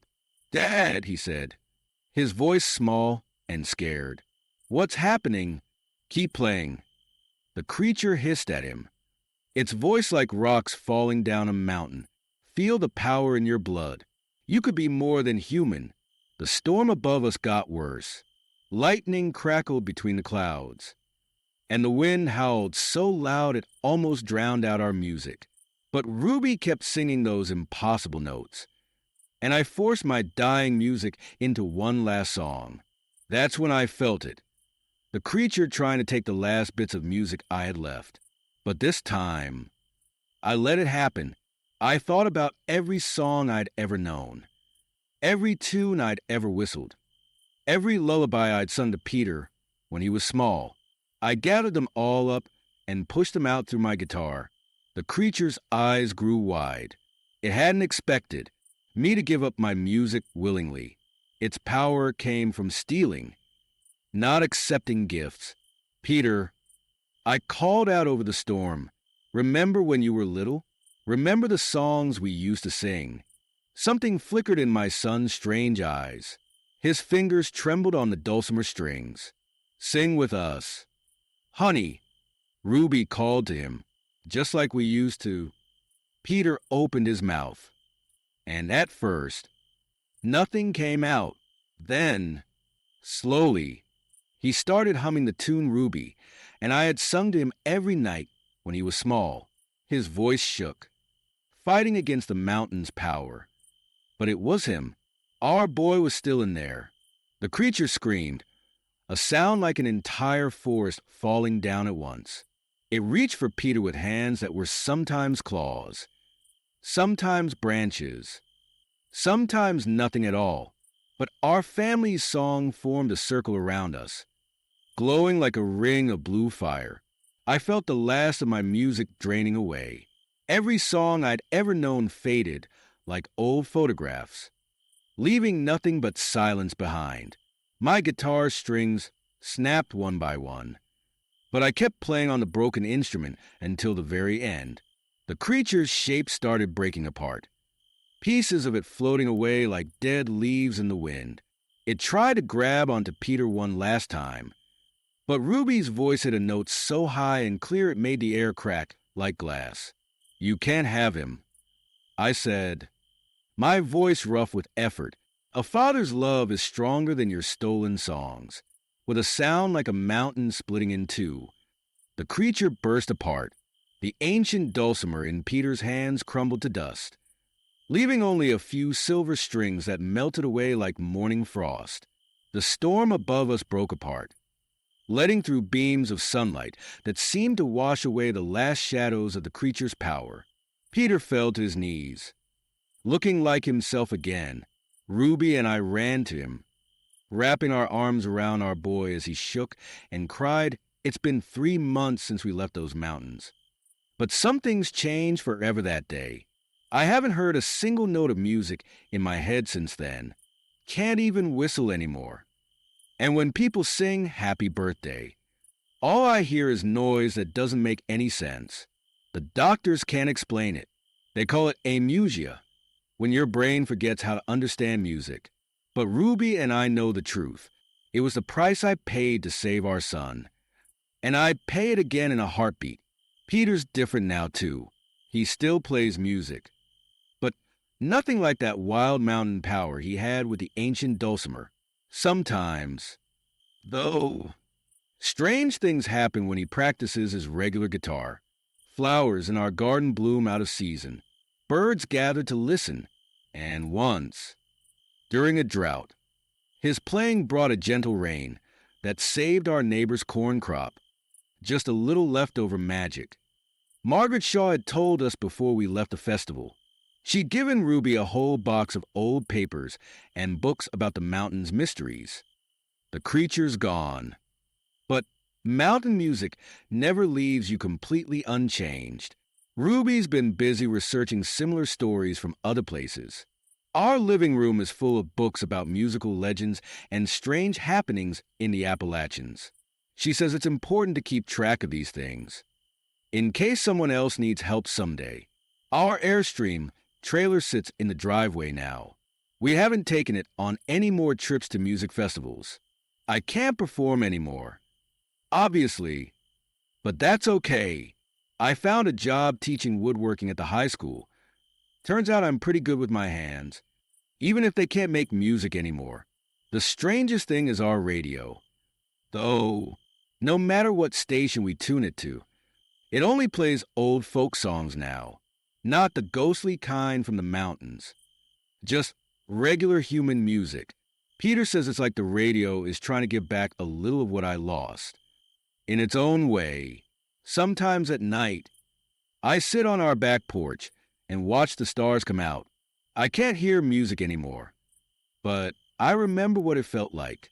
And when Peter plays something gentle on his guitar, I watch the fireflies dance in time with the songs. And I know we made the right choice. Last week, we got a letter from Margaret. She said the sisters' mountains are quiet now. Peaceful in a way they haven't been for centuries. No more mysterious disappearances. No more strange music in the woods. The creature's gone. But she warned us to stay alert. There are other places in this world where old magic lingers, where music holds powers we can barely understand. Ruby keeps Margaret's warning written down in her research notebook. Peter has grown more careful about when and where he plays. And me? Well, I might not be able to carry a tune anymore, but I can still feel the beat of my heart and the love for my family. That's the most important song of all. Sometimes I dream about that night, about the creature dissolving into mountain mist and Peter coming back to us. In the dreams, I can still play my guitar, and all the old songs are there. But when I wake up, I'm not sad anymore, because every morning I get to see my son smile and hold my wife's hand. And that's worth more than all the music in the world. The ancient dulcimer's dust is probably still up there, scattered somewhere on those mountain slopes. The creature's gone, but the mountains still stand, dark and mysterious against the sky. And sometimes, when the wind blows just right, Peter says he can hear something like far-off singing. We don't talk about going back. Some doors are better left closed. Some songs better left unsung. But we keep Margaret's number by the phone, just in case, because now we know the truth. Music isn't just about making pretty sounds. Sometimes it's about what you're willing to give up to protect the ones you love. And that's a lesson that needs no melody to be understood.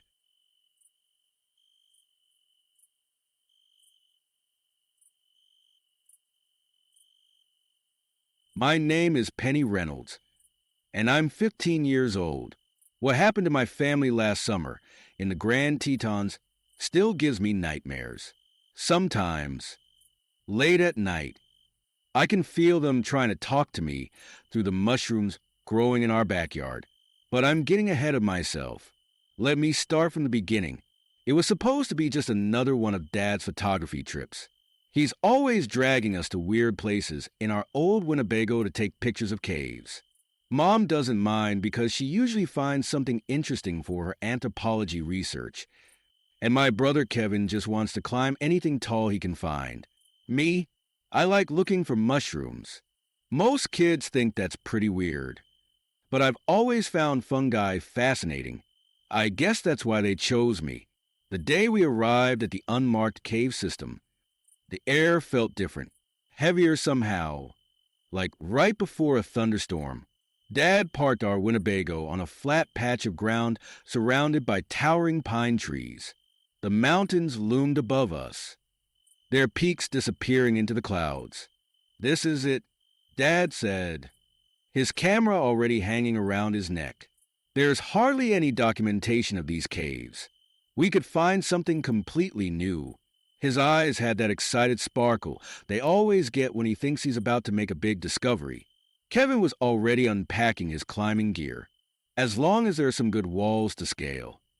"I'm happy," he said, checking his carabiners.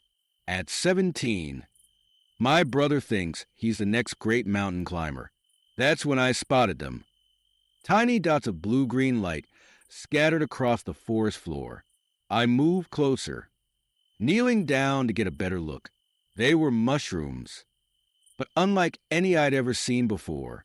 They gave off their own light, like little stars that had fallen to earth. "Mom, Dad, come look at these," I called out, pulling out my field guide. The mushrooms weren't in it, which made my heart beat faster. Had I discovered a new species? Mom crouched beside me, her anthropologist's notebook already in hand. "Remarkable," she murmured, sketching the glowing fungi. "They almost look like they're communicating with each other." That's when we felt it, a deep vibration running through the ground. So low it was more like a feeling than a sound. Our Winnebago's windows rattled slightly. Kevin stopped checking his gear and looked around, probably just some minor seismic activity. Dad said, but he didn't sound convinced. "This area does have some geological instability." As the sun started to set, Kevin couldn't find his favorite climbing harness. He was sure he'd packed it, but it wasn't anywhere in the RV or with the rest of his gear. We all helped him look, using our flashlights to search the growing darkness. That's when I noticed something strange about the mushrooms. They seemed to be pulsing now, their glow getting stronger and weaker in a rhythm that reminded me of a heartbeat. And there were more of them than before, forming a line that led straight to the cave entrance. I should have told my parents right then. Should have mentioned how the mushrooms seemed to be calling to me, how their light made patterns that almost looked like words. But I didn't. I was too excited about maybe discovering a new species, too caught up in the mystery of it all. If I had known what those mushrooms really were, what they would eventually do to me, maybe I could have saved us all from what was coming. But I didn't know. None of us did. As we settled into the Winnebago for the night, I heard it for the first time, a sound like whispers coming from underground. Speaking words I almost understood. I pulled my blanket tighter and told myself it was just the wind, just my imagination. I was wrong, so terribly wrong. I barely slept that first night. The whispers kept getting louder, like people talking just below my window. But we were parked in the middle of nowhere. There shouldn't have been any people around for miles. When morning came, Dad was already up and ready to explore the cave. He had all his camera gear spread out on the tiny RV table, checking every lens twice like he always does. Mom was making notes in her journal about the glowing mushrooms we'd found. The weird sound stopped. Kevin said through a mouthful of cereal, maybe it was just the wind after all. But even as he said it, I felt something was off. The mushrooms that had formed a line to the cave last night had spread out, making a wide path now. They seemed to be showing us the way in. We found the old mining equipment about an hour into the cave. Rusty pickaxes and shovels were scattered around, along with some broken lanterns that looked really old. Mom got super excited, taking pictures and making sketches in her notebook. "This is strange," she said, holding up a lantern. "These tools look like they're from the 1800s, but there's no record of any mining in this area." That's when I noticed something about the mushrooms. They weren't just growing randomly anymore. They were forming patterns on the cave walls. Some looked like arrows pointing deeper into the cave, others like letters I couldn't quite read. "Dad," I called out, my voice shaking a little. Can you take a picture of this? He set up his camera and took several shots with his bright flash. When he checked the pictures on his digital camera screen, we all gasped. In the flash photos, you could see that the cave walls weren't solid at all. There were tunnels hidden in the shadows, dozens of them, all perfectly round like they'd been carved by giant worms. This is impossible, Dad whispered, but the proof was right there on his camera screen. Kevin picked up one of the old pickaxes. Maybe the miners made these tunnels. Mom shook her head. No tool marks. These tunnels, they're not man-made. The whispering started again, louder this time. It seemed to be coming from all the tunnels at once. The mushroom's glow got brighter, pulsing in time with the sounds. I could almost make out words now. Come deeper. Did anyone else hear that? I asked, my heart pounding. Everyone nodded slowly. We weren't imagining things anymore. Something was down here with us, trying to communicate. Dad started to say we should head back to the RV. But then we heard it, a sound like footsteps, coming from one of the tunnels. Not human footsteps. These were softer, wetter somehow. We all froze. The mushroom's light dimmed suddenly, leaving us in near darkness. In the beam of Dad's flashlight, I saw something move in one of the tunnels. Something pale. Something that walked on two legs but wasn't quite human. Then the lights went out completely. Dad's flashlight clicked uselessly a few times before coming back on.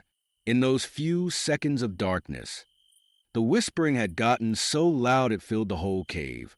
My hands were shaking as I grabbed Mom's jacket. We need to get out of here, Kevin said, already backing toward the cave entrance. For once, he wasn't trying to act brave. We hurried back through the tunnel. But something was wrong. The path seemed different now, where there had been just one way in. Now there were 3 tunnels that looked exactly the same. This isn't possible, Dad muttered, checking his camera screen.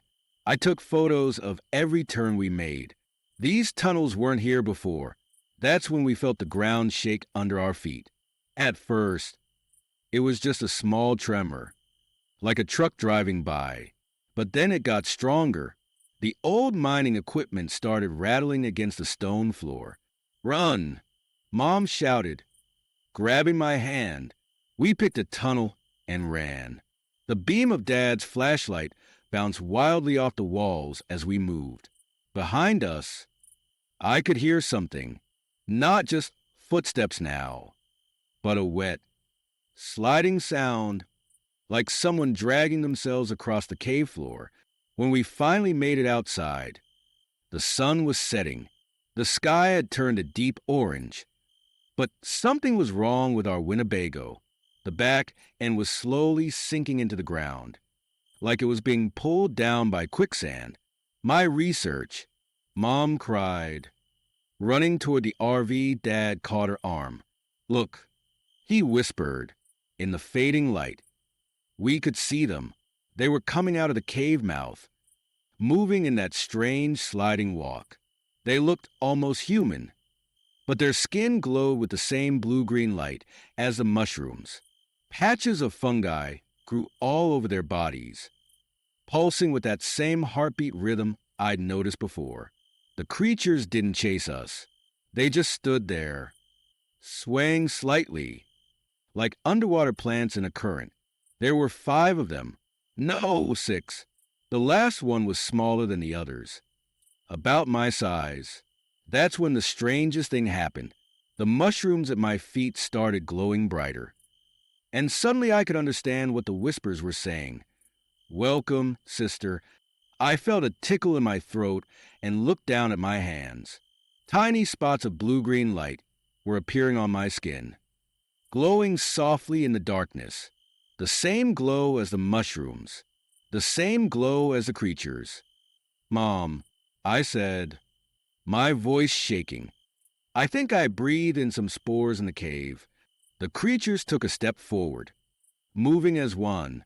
The smallest one reached out toward me with a glowing hand, and somewhere deep in my mind, I could hear them singing, "Don't move."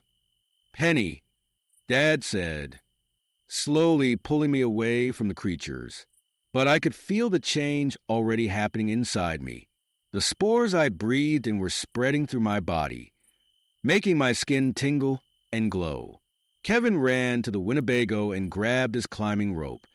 "We can tie it to that big pine tree," he said, throwing one end toward the RV.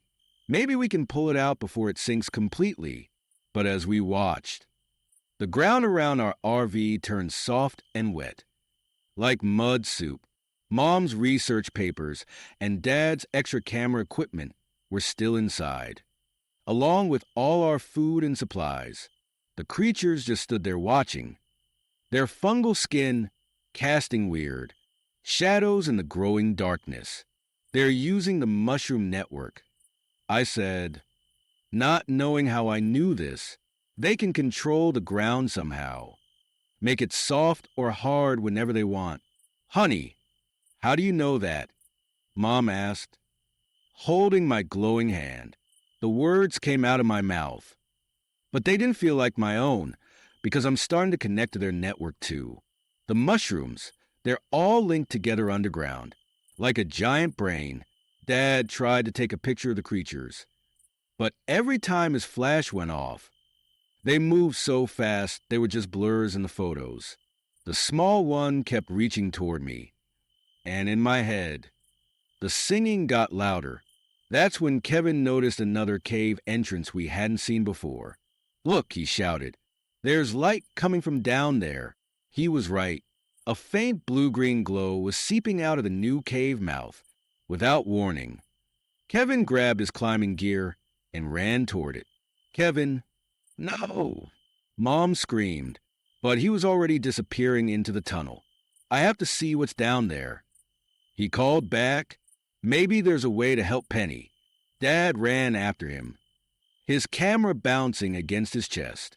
"Diana, stay with Penny," he shouted to Mom. "I'll bring him back." Mom hugged me close as we watched them disappear into the cave. My skin was glowing brighter now, and I could feel the mushroom network humming in my mind. It was like suddenly being connected to a huge underground internet. But instead of websites, there were memories and thoughts that weren't my own. "Mom," I whispered, "I can see their city. It's huge, bigger than New York. They've been down there for thousands of years." The creatures moved closer, and Mom held me tighter. Then we heard Kevin scream from deep underground.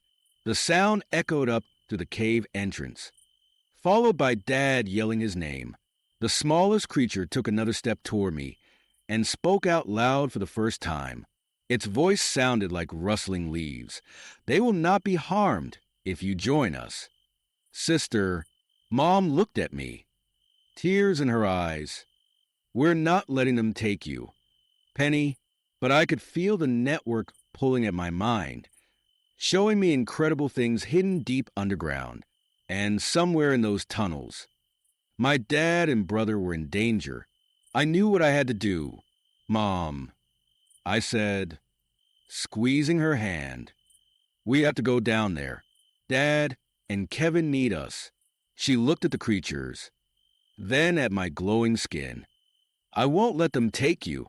They already have." I whispered, "But maybe I can use it to help us." The creatures moved aside as we walked toward the cave entrance, through the mushroom network. I could feel their excitement, their certainty that I would join them forever. But they didn't know how stubborn I could be. The tunnel sloped down steeply. Mom held my hand tight as we followed the glowing mushrooms that lined the walls. My own skin provided enough light to see by now, which would have been cool if it wasn't so scary. "I can feel Dad and Kevin," I said, closing my eyes to focus on the network. "They're deep down, in some kind of big open space."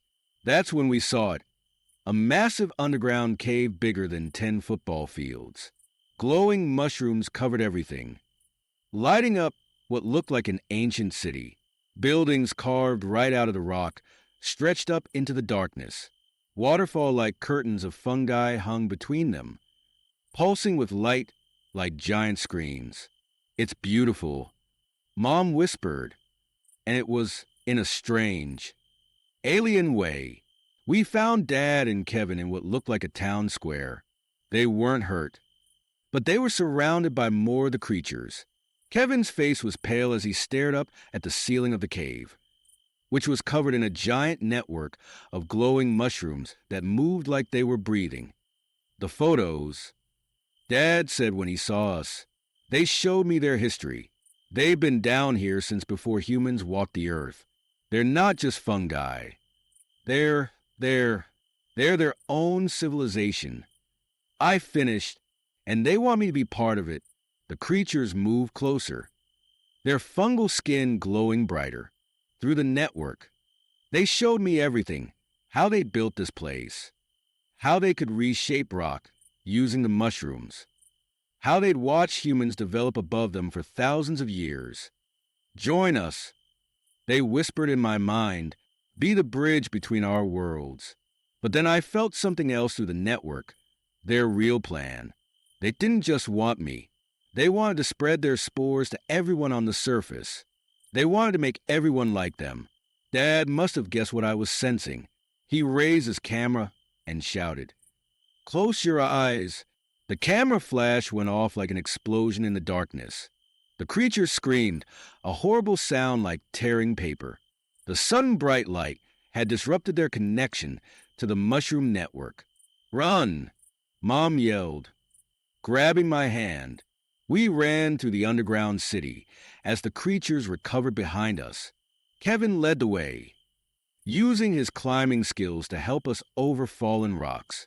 Dad kept turning to take photos, the flash holding the creatures back. But they had one more trick. The tunnel entrance above us started to close, the rock walls squeezing together like clay. "They're going to trap us down here," Kevin shouted. That's when I realized what I had to do. I still had a connection to the network. Maybe, just maybe, I could use it one last time. I stopped running and closed my eyes. My family shouted for me to hurry, but I had to concentrate.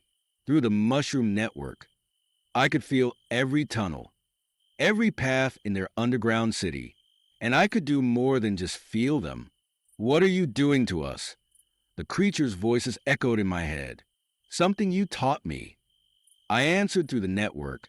"I'm controlling the mushrooms." "Just like you do." I focused hard, imagining the mushrooms growing faster and faster, spreading through the tunnels like wildfire. They burst out of the walls and ceiling, blocking the paths behind us. The creatures screamed as their own network turned against them. "Penny, come on." Kevin grabbed my arm and pulled me forward. The tunnel entrance was almost completely closed now. Just a small gap left. Dad went first, then helped Mom through. Kevin practically pushed me up to them. The gap was getting smaller by the second. The rock walls groaned as they moved closer together. "Jump!" Mom and Dad reached down for Kevin. He leaped up and they caught his hands, pulling him through just as the gap narrowed to nothing. We collapsed on the ground outside, breathing hard. Behind us, the cave entrance had completely disappeared, looking just like a solid rock wall. You'd never know there was a whole city down there. The sun was rising. My skin was still glowing faintly, but it was fading through what was left of my connection to the network. I could feel the creatures retreating deep underground, confused and angry that their plan had failed. "Is everyone okay?" Dad asked, checking us all for injuries. Our Winnebago was half buried in the ground, and we'd lost most of our stuff. But we were alive. We were together. That's what mattered. "I'm sorry about your camera gear." "Dad," I said. He laughed and held up his camera. "Are you kidding? I got the most amazing photos ever, even if nobody will believe they're real."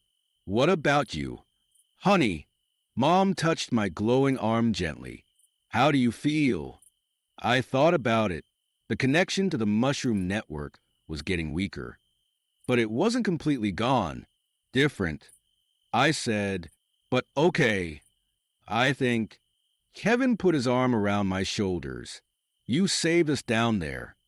Sis, that was pretty cool. We called for help on Dad's satellite phone, making up a story about our RV getting stuck in a mudslide. Nobody would believe the truth anyway. That was 3 months ago. My skin stopped glowing after a few days, but I can still feel traces of the network sometimes. The mushrooms in our backyard grow in patterns now, and sometimes late at night, I think I can hear them whispering. Dad's photos came out blurry, just weird shapes in the darkness. Mom wrote a research paper about the old mining equipment we found, but she left out all the strange parts. Kevin doesn't go cave exploring anymore. He sticks to climbing in the sunshine. As for me, I still love studying mushrooms, but I'm a lot more careful about breathing in spores these days. And sometimes, when I'm walking in the woods, I stop and listen, just to make sure the whispers I hear are only the wind in the trees. But deep down, I know they're still down there, in their glowing city under the mountains, waiting, watching, and maybe, somewhere in those twisted tunnels, they're planning something new. At least this time, we'll be ready.